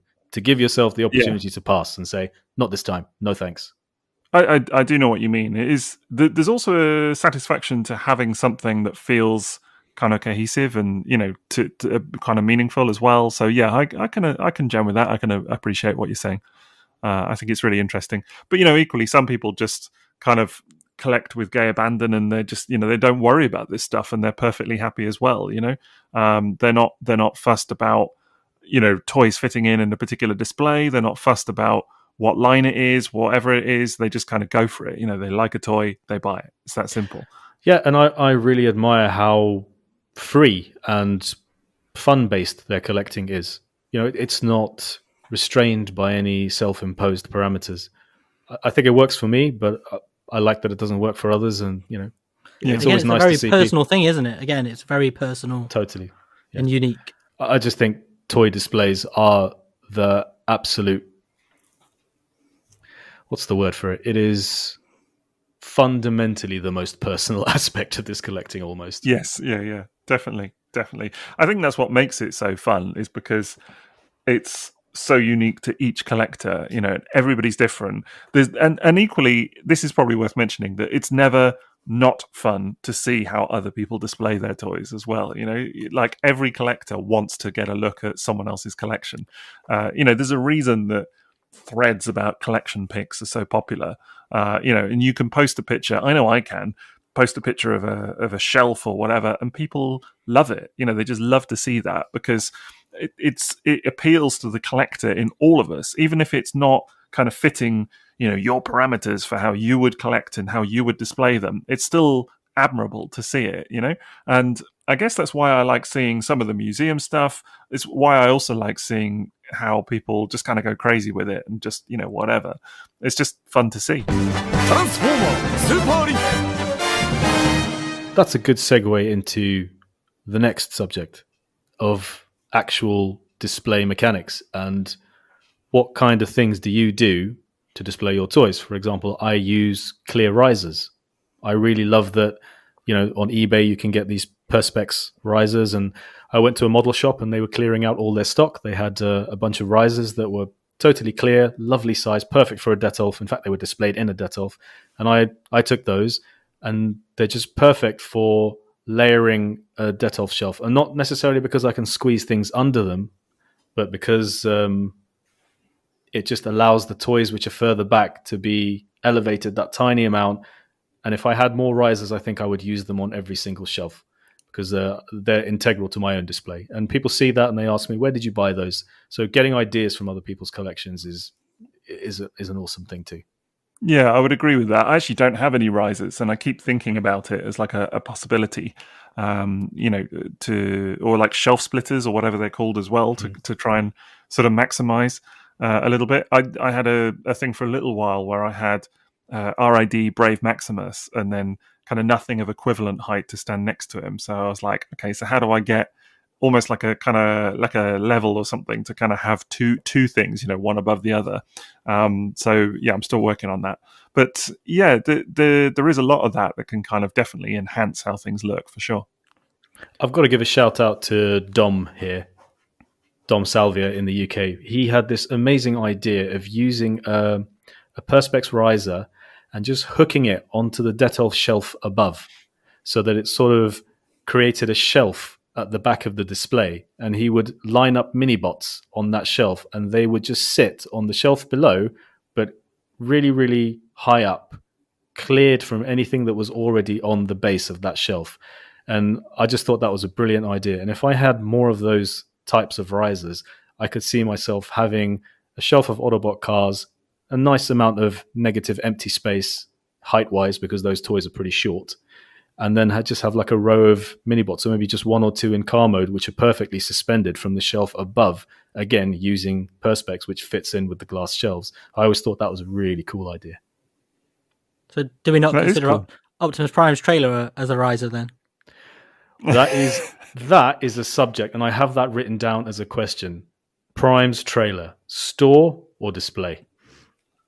Display. Store For me as well. Do you display it? Yeah, it's like one of the best looking things in Transformers, isn't it? It's just it's a beautiful piece to have, and like, even though most of mine isn't for the purpose of display as such, it's something when people see it straight away, their eyes always go straight to it. It's one of the first things that anybody picks up on instantly, and it's just this wonderfully nostalgic thing that is so different to like a wall of robots. I find that with Prime's trailer, though, if you just put it on a shelf, the front of the trailer, it just sits a bit lower than the rear, and it's only when you swing out those supports that the whole thing is level. And then if I start putting toys on top of it, it's it's like this lopsided display shelf. It's no longer keeping everything level. I just can't sleep that way. You get the spirit level out. That's not right, this. I have a tiny spirit level for this exact purpose. Of course you do. Blue Cat Optimus Prime's trailer. Oh my god. I think, as you maybe know, I have a drawer of Prime trailers because that's just, the kind of craziness that goes on around here. But yeah, I think it's because it's nice to kind of display one of them. I can see that in theory. Like in my display, I do have stuff like Thunder Clash's trailer, and I do have Laser Prime's trailer, stuff like that. But when you get like Masterpiece, for example, when you've got all of the MP10s and all of their trailers, you're not going to put all of those on display. I have every single one I've got is on display somewhere. So I've got the G1, MP10, Earthrise, and they're all at the back of the shelf of whatever display they're in, and with other toys standing on top of them. Now thinking about Prime's trailer and how I've utilized that thing in my photography, always standing up, Diaclone style, with the repair bay, it makes me wonder, well, why didn't I just do that? I'm just thinking now why I don't. What, have it on display as the repair bay? Yeah, I actually never thought of having my display like that. And I think ever since the new Takara Tomy Diaclone toys went out of my collection, I stopped thinking along those lines of this mechanized bay that would be where I displayed the toys. I mean, that's what I ultimately wanted to do with those Diaclone toys before I realized how wildly out of hand the number of releases were getting and how I would never be able to display it the way I wanted. But yeah, Prime's trailer could easily be displayed standing up. More on that later. The Transformers will return after these messages. So I thought we could talk a little bit about our own preferred options for display. I mean, obviously we've talked about how we set the toys out. Do we put them all on one shelf? Do we have them in different modes? What do we do with Prime's trailer? But in terms of the actual physical places that you put your toys, I mean, I have 5 Detolf cabinets.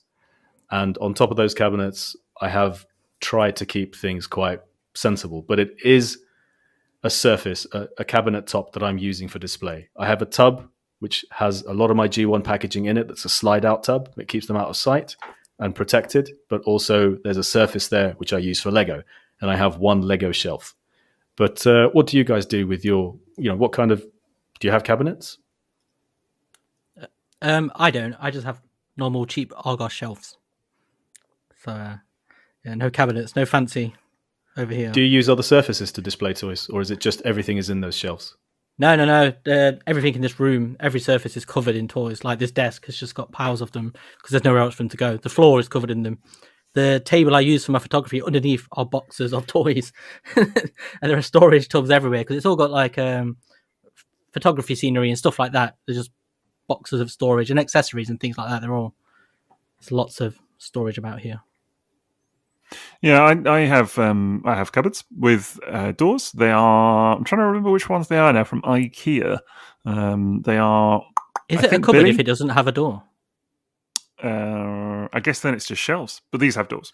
So, but these are just standard IKEA shelves, but with doors. That's all. And they look. You can get some nice options actually from IKEA. I mean, IKEA for a lot of collectors, I think, are kind of a go-to, aren't they? I mean, not just the details. I haven't actually called it IKEA for a couple of years now. Living here, it's now become IKEA. IKEA. I think it's become home. Yeah. I do anything to stay away from that place as I can. Good meatballs, though, to be fair, but not here. No? Vegan hot dogs. No, I used to enjoy IKEA meatballs in the UK, but I didn't enjoy them here. It's kind of disappointing. Anyway, like IKEA.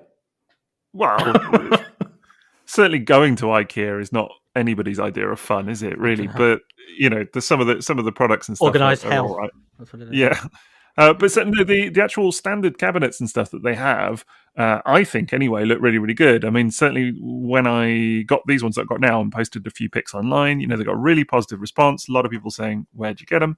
I do think that the doors elevates them slightly. That's just my personal preference, and of course, it does help with dusting and stuff like that, and kind of keeping them the content slightly protected. And then I've got another. The kind of top shelf as well, with an extra set of doors. So it just kind of gives you that bit more space. which is really, really good. And I find that you can fit quite a lot in there, actually. So yeah, they work for me exceptionally well. How do you dust your toys, and how often do you dust them? I very rarely do, to be completely honest. Because of the doors, it honestly never needs it. I mean, sometimes, I mean, you guys know as well, for photography, dust is a not, well, I was going to say a bad word there, but you know what I mean. It's terrible because it just shows up, in any kind of And people want to DSLR tell you photography. that they can see it. Yeah, that's always fun. Dust is the bad word. Yeah, dust is the bad word. Dust is a 4-letter word. But yeah, but it shows up automatically in DSLR photography, and it's super annoying. But actually, with the doors, it's not such a big problem, to be honest. I do notice it more if, and you can see the difference. Like if I do have a particular toy that has been left out for however long, I can totally see that it's more dusty than the ones in the cabinet, for example. So I think doors are great in that respect. I was told that even with Detolf cabinets that I have, dust will still make its way in. And while it's a much slower procedure, it is very obvious to me when I moved the cabinets between rooms that amounts of dust had gathered. And when I came to dust them, once upon a time, I would dust the toys on top of the cabinet because obviously they would get dusty really fast. I would use compressed air canisters, which obviously is very effective for blowing the dust away. But there's an environmental issue there, and I am now firmly of the belief, because it says so on the canister, that it can have a reactive effect on plastic. And I reckon that one of my Valkyries on my shelf had no right to discolor because the guys around it haven't. But that's the one that I had used the compressed air gas on. So I think I actually accelerated the yellowing on that toy by using compressed air. So what I use for dusting now is a really sensitive makeup brush, and it's absolutely brilliant. It's perfect, and I used it on every single toy when I moved between rooms, and I just sort of adopted that as a part of my collection maintenance. Sounds really good. You sound made up about it. Liam, you speak now. Well, Maz brushed that one off really well, didn't he? I despair. Liam, do you dust your toys? People are turning off now. No, I try to, but as I said before, most of mine, so they're crammed together, like they're in the terraces at like Chelsea away or something. They're all like crammed in, and it's just hard, because you have to sort of keep moving them, and it's like, how do I get them back in there? So a lot of the time, I just kind of leave them and just hope. The dust is part of the display. Yeah, it adds a vintage quality, doesn't it? And what do you guys do about protecting your collections from UV light, from yellowing, from sunlight? Is it just positioning? Yeah, partly. At the moment, because we've just moved rooms and everything, I need to get some filters for the window. You can get the old, what are they called? The kind of UV filtering thing, the kind of the seal to go over the glass. Mm-hmm. And that'll help immensely. At the moment, it's more a question of just keeping the blind down whilst I'm sorting that out, so that there's no direct sunlight on it or whatever. But yeah, it's a problem.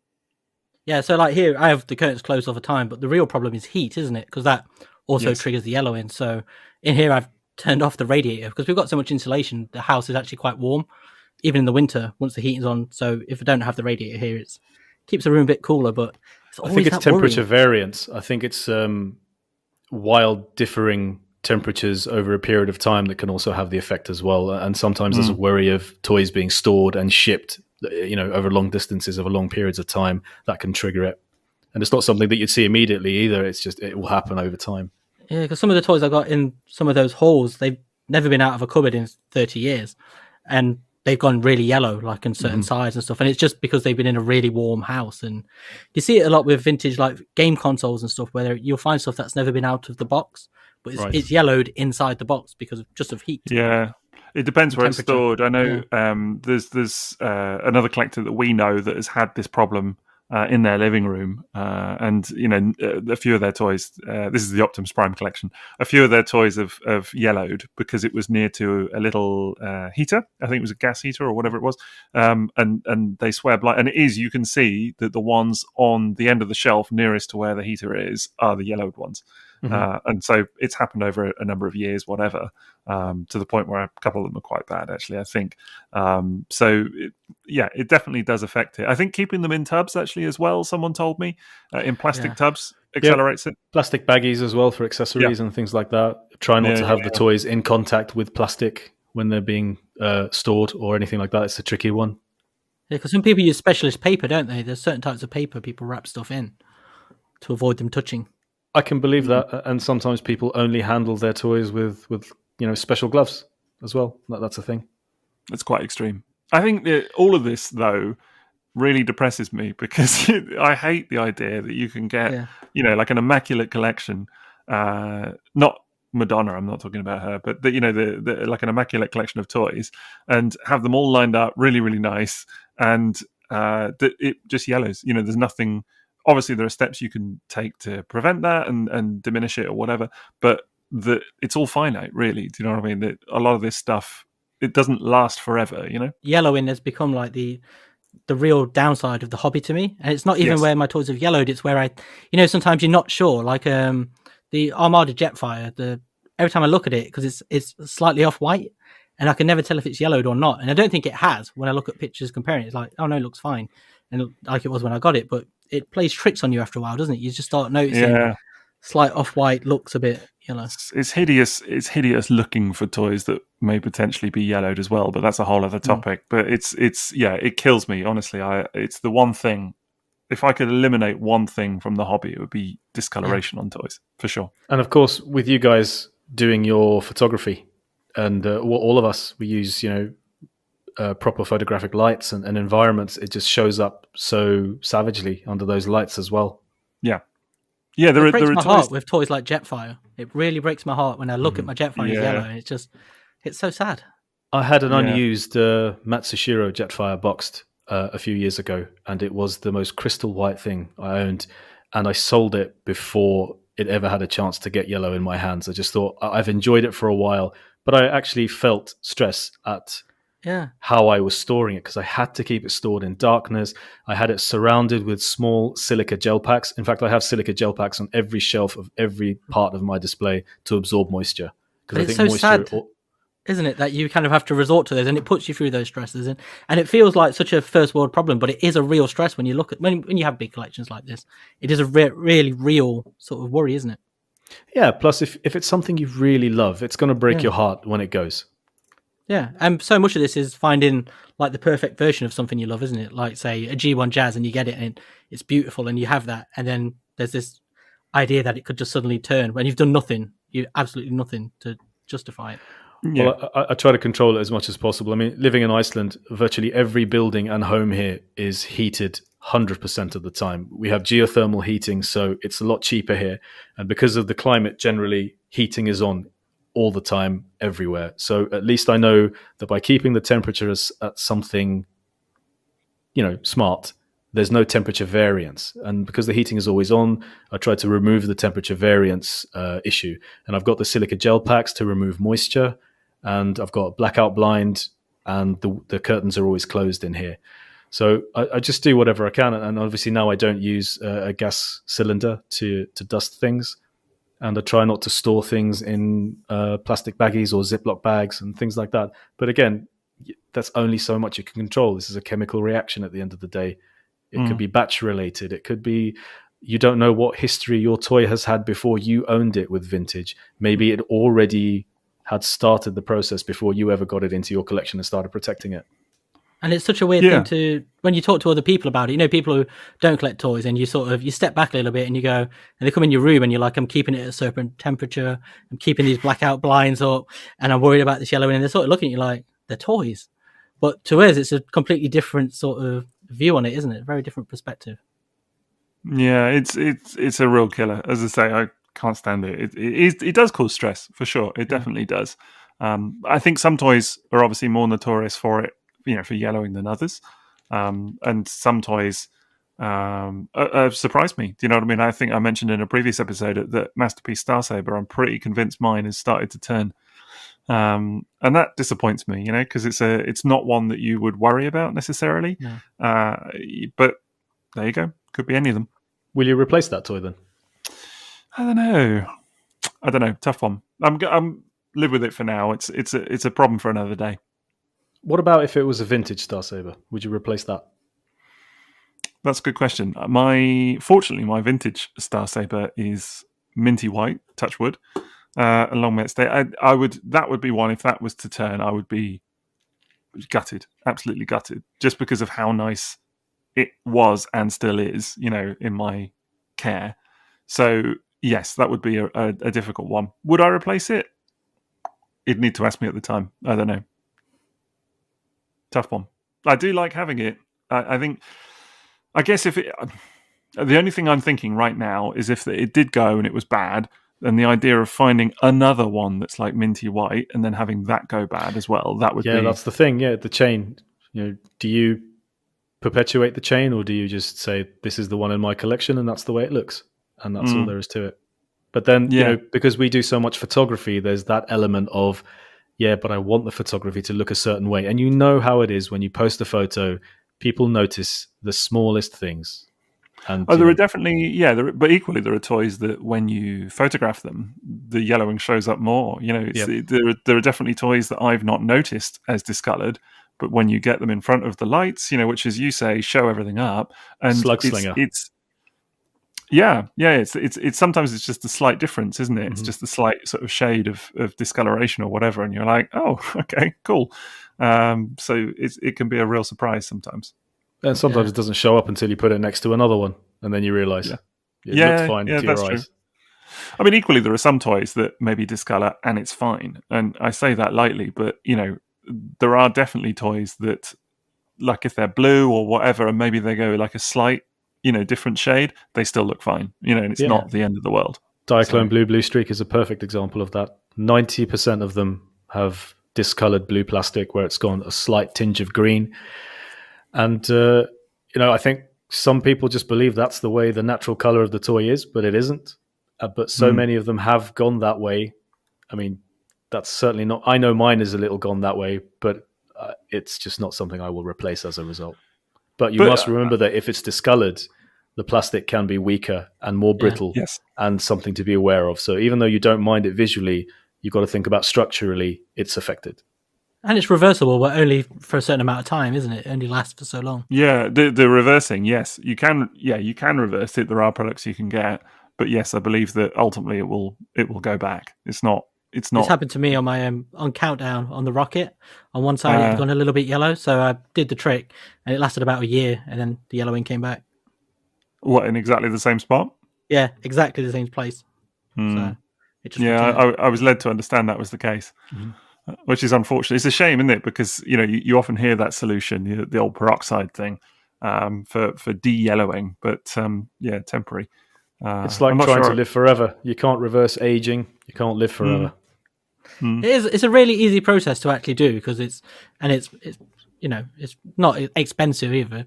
But like you say, some things last longer than others, and is it worth it, or is it just worth going to find another version of the toy? I just love it because it contains two steps that are absolute no-nos if you want a toy not to yellow. One of them is putting them in the sun, and the other one is putting it in a plastic, in a Ziploc bag. And those two steps are required for the peroxide process, but normally those are two things that you would absolutely avoid. Yeah, it's quite counterintuitive. Right. It is super weird though when you do it the first time, and when you see the results, and you're just like, wow, how has this happened? And then a year later, you're like, oh. There was something I saw online actually the other day that was supposedly like some chemical or something you could buy that was supposed to be like magic for action figures or whatever. The fake one, wasn't it? Yeah. I don't know if it's fake or not. I literally someone posted a link to an advert for it, and I didn't have a chance to kind of really look into it or whatever. But it seemed too good to be true. Let's put it that way. It's the kind of thing where, like, if it worked, you kind of feel like more people would be talking about it. I still find it strange today though that we still have that on toys, the yellowing as well. It's like it feels like something they should have worked out how to kind of stop by now. Yeah, especially when new toys yellow at a faster pace than vintage toys in some cases. Yeah. Do you think of any in particular? Well, I'm really surprised at those reissue Macross Valkyries because they turn up as yellowed as the vintage do. And also reissue G1 Ultra Magnus that we spoke about a couple of episodes ago is another example of that. I want to talk about accessories.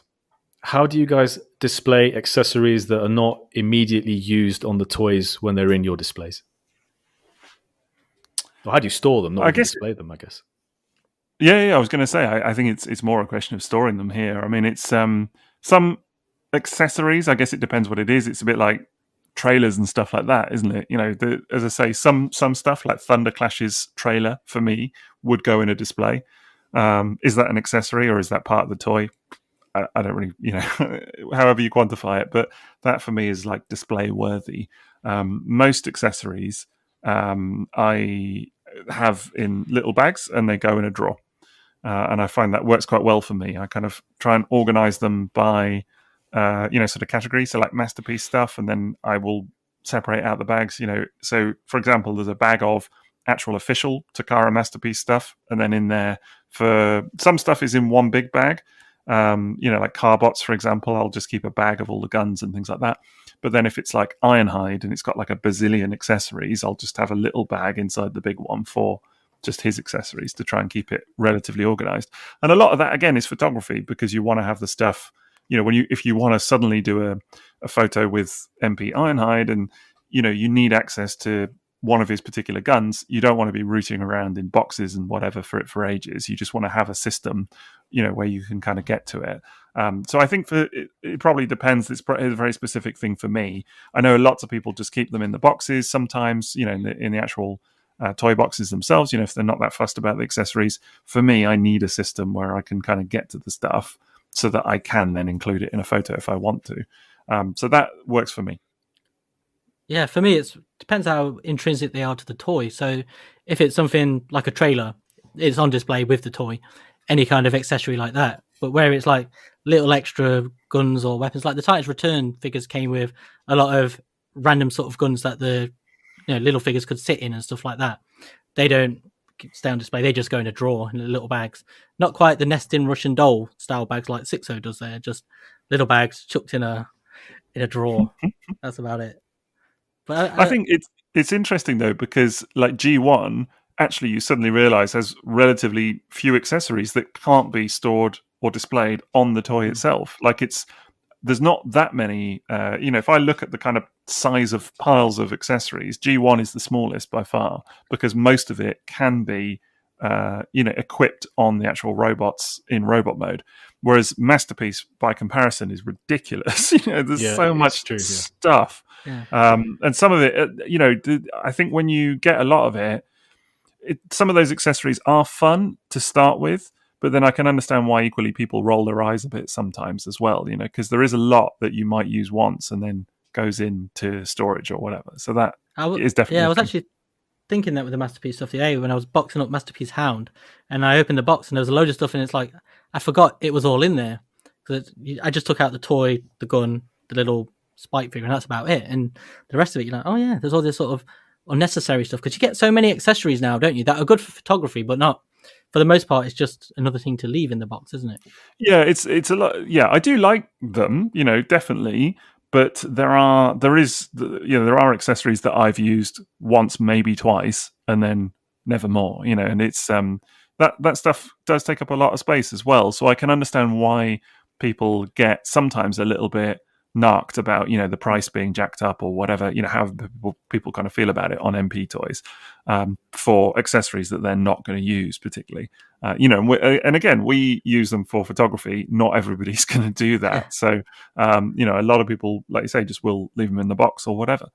It was good that you mentioned G1, because you're talking about the Dinobots and the little rocket launchers, and they're accessories that, no matter how hard I try, I can't find a way to display them with the Dinobots because they just don't have enough hands. They've got swords, guns, and a missile. Yeah, I wanted to talk about that exact thing about 2 guns and a sword. Yeah. Well, how many accessories do you lump onto a figure and affect the way it actually looks versus how you want it to look, just so that you don't have to store a few more accessories? And it leads me to this hilarious story that the Space Bridge told me about Prime Fists and the gun that comes with Optimus Prime. And because he found that it was always the left fist that was missing from Optimus Primes, but they would have the right fist and the gun. And that's because people would typically put the gun in the right hand, and therefore it was a bit easier to keep track of, that stayed with the toy in some capacity, or maybe it would always stay in the fist, but the left fist would always be missing. It just made me think of like, do we mostly put the gun in the right hand for our robots, and how that would affect what accessories would be difficult to find 30 years later. I'm sure 9 times out of 10 it's the right hand. Yeah. Or maybe it depends. I'm not a lefty, so I can't speak on behalf of lefties, but maybe they do it the other way. I don't know. Transformers 90s style. The Beast Wars is coming up next on Tonight. To your stations, quickly. I feel that there are two topics, or two specific things when it comes to toy display and toy storage that are quite current. Now, around about a month ago, there was a tweet doing the rounds where someone said in the middle of the night, thousands of pounds or dollars worth of robots cried out in pain and then were silent. And he tweeted a picture of this collapsed display room, which had just imploded. And these the plastic display stands that he used, you use the tubes to sort of, it's modular and you just keep building it and higher as it goes, had all just collapsed. And there was just piles and piles of Transformers, expensive masterpiece, third-party generations, all sorts, just in this really very sad pile in the middle of the room. And obviously, the internet, being the expert on all things, told him what he was doing wrong with his display, using those slightly unreliable and kind of wobbly plastic shelves. But did you guys see that tweet? Very much so. Yes, I think everybody saw that tweet. It's just one of those that does the rounds, isn't it, as you say? I remember that kind of tubing and shelving is used by people who display at TF Nation, and it's supposed to be temporary. And when I've helped dealers and we've been putting things on those shelves, I always worry because there was so much give in those things and there was so much movement laterally with those. I was just like, it's a good thing this is only being used temporarily and we're right here the whole time. Well, I guess they're good for conventions, aren't they? Because it's kind of quick and easy to put up, or exactly. And transport and light and all of that. But yeah, they're not meant for permanent displays for sure. But I don't want to sound like I'm throwing shade or whatever at anybody's display options, but just purely from a recommendation point of view, as you said, it's just not designed to kind of hold, lots of stuff over that long time. So yeah, and the bigger they are, the harder they fall. Where does some of the tallest, biggest robots end up in displays? Sometimes at the top, because there's the most clearance between the roof, the ceiling, and the display, and they're the ones that take the biggest dives. Yeah, definitely. And I think it is, you've got to be careful with that stuff, because the last thing you want is absolutely everything collapsing. It is kind of heartbreaking to see that. I mean, that tweet, I think part of the reason it captured so much attention was that just a lot of people, I'm sure, can kind of imagine what that must be like, the absolute horror of just walking in. I mean, I can't even imagine. I do remember actually a couple of years ago, I think I heard a crash when my collection used to be downstairs. I heard a crash downstairs and a mirror, it turned out to be anyway, a mirror had fallen off the bathroom wall downstairs, down there. I was alone in the house at the time, and the cord had just snapped or whatever, and it was an almighty mess. But my first thought was, oh my God, it's something with the collection or whatever, that something had come off the wall or whatever. And it was just like, it would have been a disaster. And as I was kind of running down the stairs to see it, it was like this, what am I going to find? And in a way, I'm not going to lie, I was kind of relieved it was just the mirror, obviously. But I can kind of imagine what it must be like, and not very nice. No, I think when the last apartment we were living in the middle of the night, the shower cubicle shattered, just randomly shattered. The amount of trouble that we went to clean that up, I almost wish it was my collection instead of the shower cubicle. Oh wow. But yeah, I mean, I've obviously heard stories of Detolf cabinets, just the glass absolutely shattering on those. I mean, do you remember there was a UK collector who just randomly one day, one of their Detolf cabinets, the door just absolutely shattered. Probably maybe something to do with the tension in the screws and everything. I was going to say, yeah. Yeah, that was really. Well. I do remember that. That was pretty horrific as well, because it shatters into tiny little pieces, doesn't it? Yeah, I think it's made to though. It's made to go into those small pieces, isn't it, for safety? Yeah, still pretty pretty terrifying, I should imagine.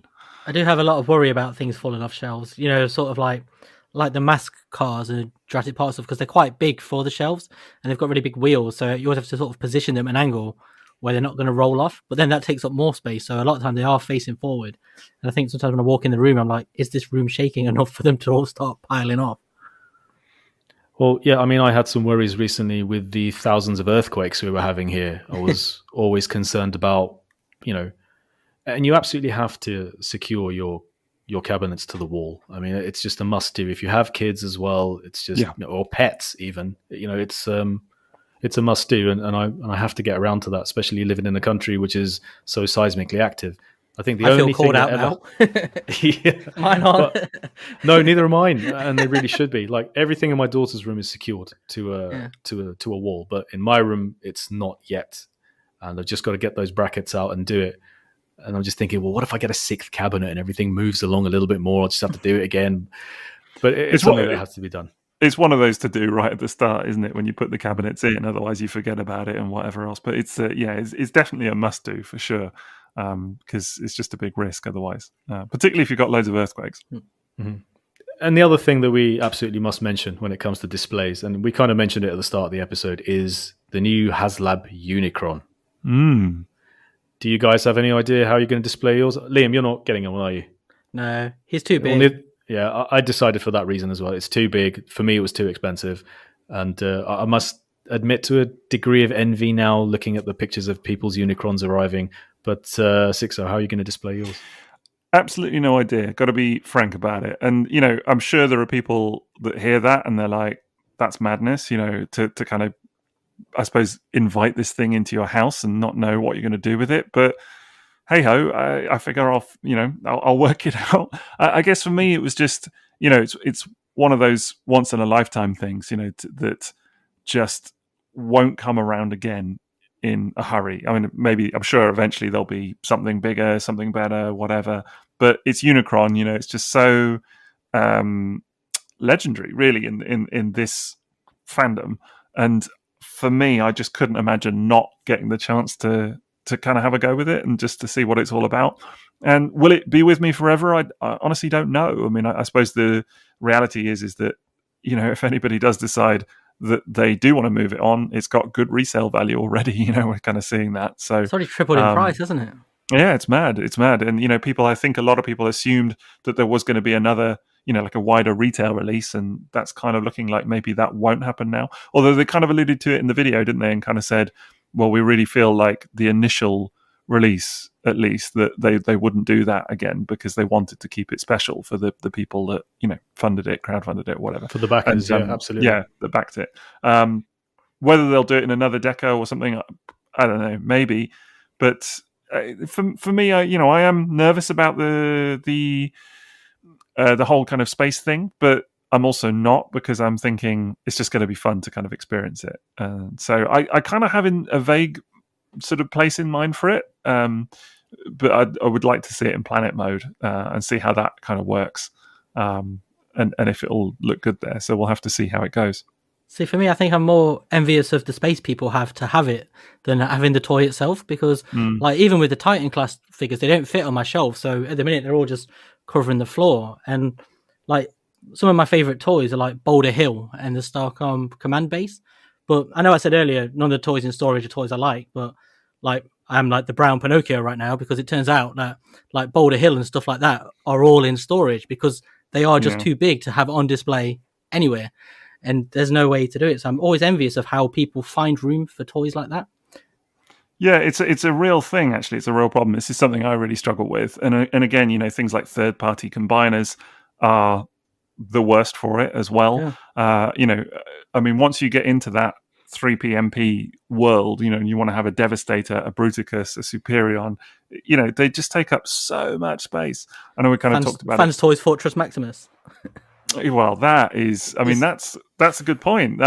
If that actually happens, which I don't know, part of me still isn't entirely convinced it will. Like I maybe it will, I don't know, but I think it's still so crazy. It's such a crazy prospect. We'll have to see. That's a toy you have to get a school place for, isn't it? Because it's so big. Yeah. Where on earth is that going to go in anybody's home? There's no amount of reshuffling your display that can make room for that thing. The size that they're talking about it being. Have you seen pictures of it, Maz? I haven't seen it at all. No, but It's I'm intrigued now.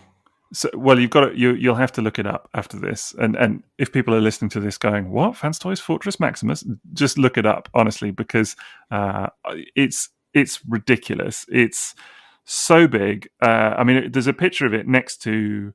I think actually I worked it out and put together a little picture of what it would look like next to something like their Fans Toys Hot Rod, and it's human size, genuinely. It's way, way, way bigger than Unicron could ever hope to be. It is massive. It could ride a Shetland pony. It's that kind of size, isn't it? It's like a small child. Yeah, Maz is looking it up. You see what I mean? It's, is that ever going to come to fruition? I don't know. All we've seen is those kind of Come renders. off it. It's like that Metroplex that dude built in his house. You know, the thing that could house his books and his TV and everything else. Yeah, and they're proposing to sell it at retail. Too far, though? Do you think it is like it's going to be too big for people to store, isn't it? For most people. I mean, I know it's aiming at a very niche market anyway, but yeah, I think a lot of people would be out on that one. I think a lot of people would, even Unicron backers would surely have nervousness about Fort Max because that particular Fort Max, because it is so large. And as I say, it's person size. I don't know where you would put it. I really don't. And it's only a few years ago when people would like complaining about the size of sort of the third-party Omega Supremes, weren't they? Everyone was like, they're very big. Where am I going to put them? And now we just seem to keep scaling up again, don't we? Yeah, well, that was Fans Toys again that kind of started that. And I remember when they did that Omega, when they first unveiled it, it was really like, oh my God, are they crazy? What are they doing? They're going to do 2 boxes. Omega. They had to ship it in 2 boxes. Yeah, right. Like they're going to do Omega Supreme. Like this is going to be, redonkulous. And then look, a few years later, here we are. Oh no, they're going to do Fortress Maximus, and it's going to be like 4 times the size of the Omega Supreme that they did, or whatever it is. I don't know, but it's, it looks to be like that big, right? Can I just say, Googling Fans Toys Fortress Maximus brought up a copious amount of Sixo photographs. Research. I may have tweeted about it a few times. One thing though, this Unicron, you mentioned a couple of episodes ago that this was a watershed moment for most collectors. Yes. That they, either in space terms or in finance terms. And it's an official toy, and it qualifies as Grail status because of a number of very key, significant things to do with this character, which makes sense. It's okay. Maybe it's a one-off. It's a total standalone. It's an event release. It's a thing of its time, and everyone's going to remember where they were when Haslab Unicron came out and they dropped the money. But this thing, imagine the next project from Haslab is Cybertron. The planet Cybertron, non-transforming, massive Cybertron that you can have your Unicron clawing into, with a display stand next to it.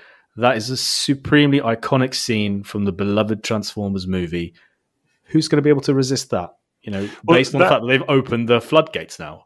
Yeah, actually, I did an article when Unicron was first unveiled that was kind of a bit tongue-in-cheek. It was like all the reasons why you shouldn't buy Unicron, but they were really, this is the twist, they were reasons that you should.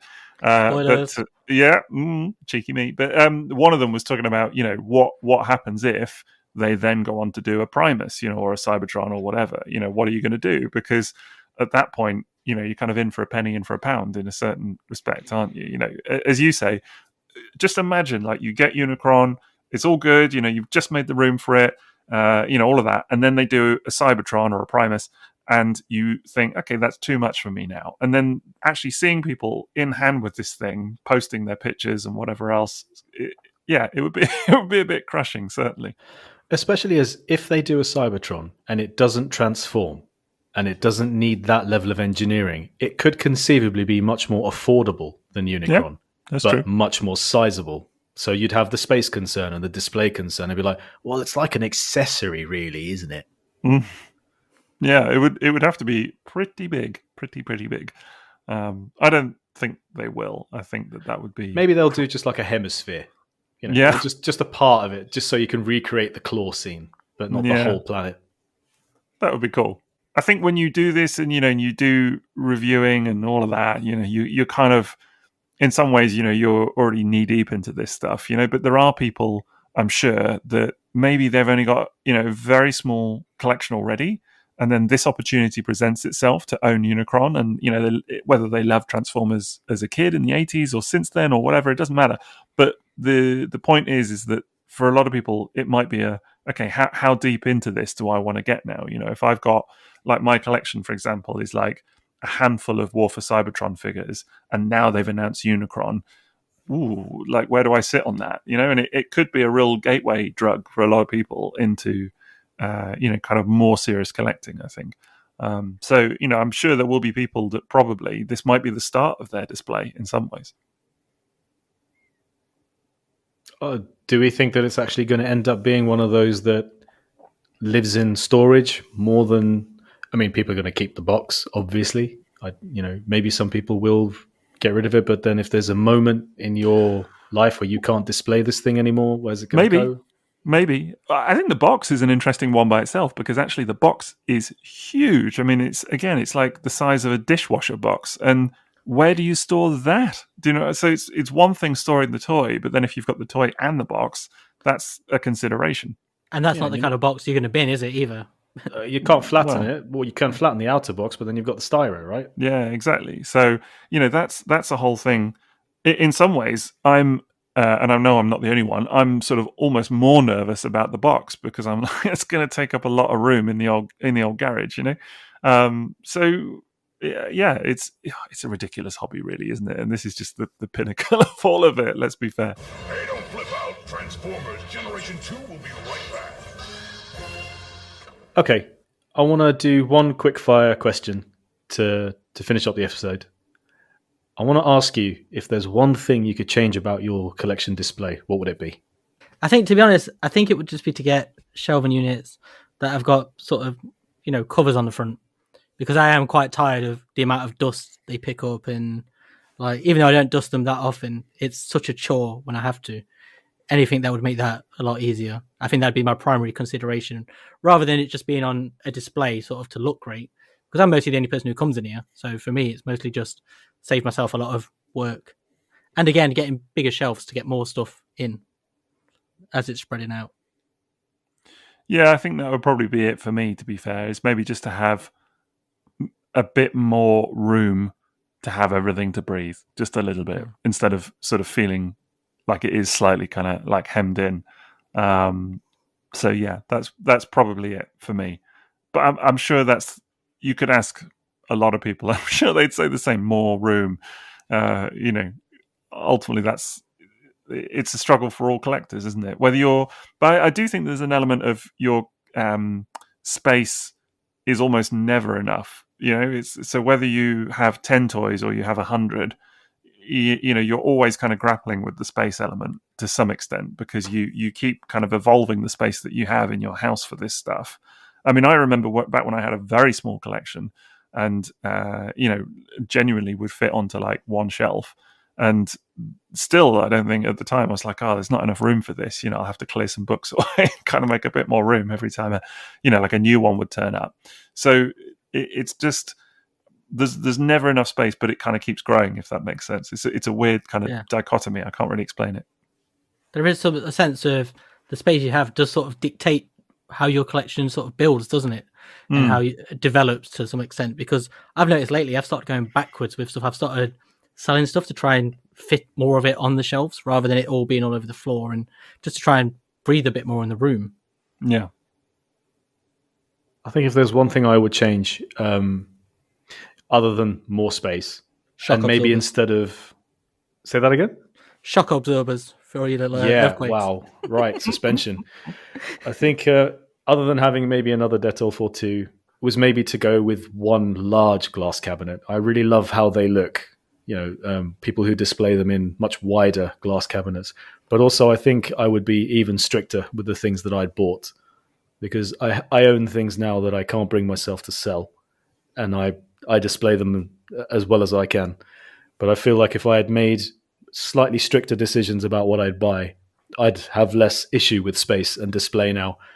Guilt for owning too many of some things, and unable to own certain things that I want maybe, but I know I don't have space for. Like I'd love to have more Ultimate Collectors, Star Wars ships. I'm not actually a massive Star Wars fan, but I love the Lego for those ships, and I'd like to have, a Star Destroyer, but I know that it's absolutely impossible for me to display that in my room or in the home.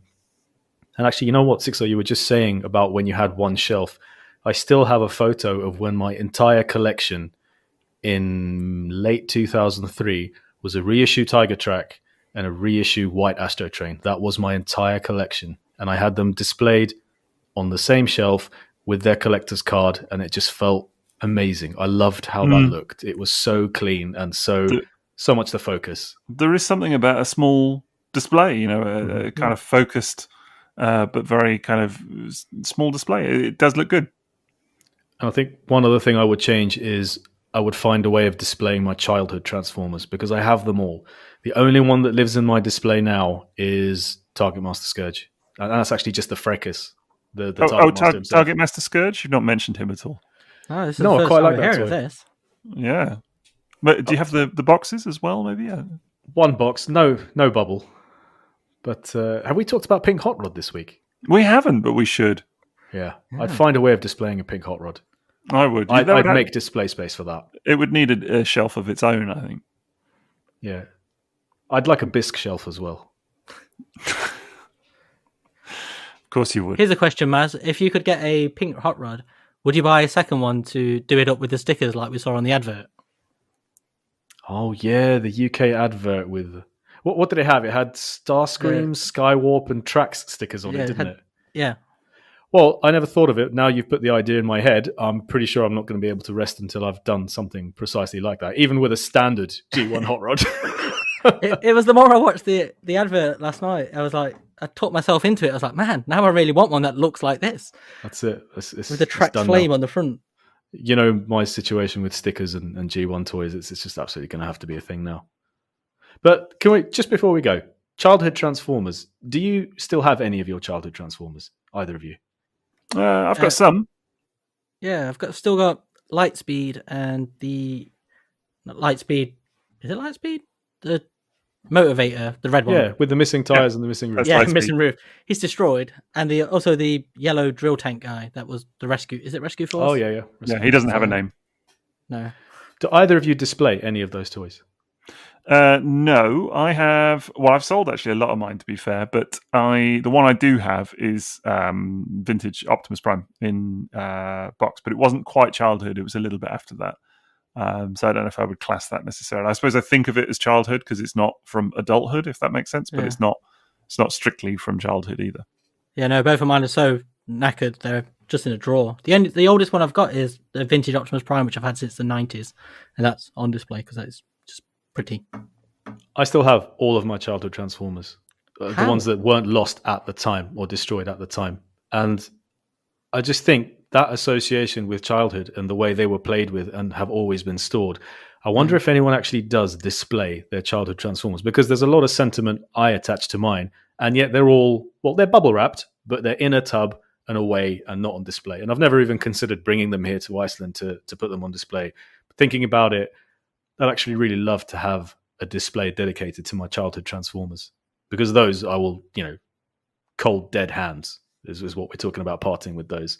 Even though they're not in great condition and I own way better condition versions of those, these mint ones would always go before those. And I do wonder if anyone actually displays their childhood Transformers, or once they've got that association with childhood and the way you play with them, they just always stay that way. It is that connection, isn't it? That's a very special connection to the toys. And I think that's what we kind of all chase, isn't it? When we are buying vintage toys, it's that same connection we had to them as children. Thanks so much for joining us for episode 4 of Triple Takeover. If there's any sort of display solution or display mechanic that we haven't talked about, feel free to share images of your own display and tag us as well on Twitter at @triple_takeover. We'd love to see your display pictures, how you display your toys, or if you have a particularly smart way of storing them. Do you have lighting? We didn't really talk about lighting in this episode, but if you've got something fancy going on, we'd love to see it. If there's anything we didn't mention, we'd love to hear from you as well. And Sixo, where can our followers find you on social? Well, I'm on YouTube, Twitter, Instagram, Facebook, Wikipedia, probably. I don't know. What are the other ones? I think that's all of them. At Sixo And Liam? I am on Instagram, Twitter, Facebook, probably MySpace, Bebo if that still exists, maybe there, MSN Messenger, AOL, all of those things. Just look for Toybox Soapbox.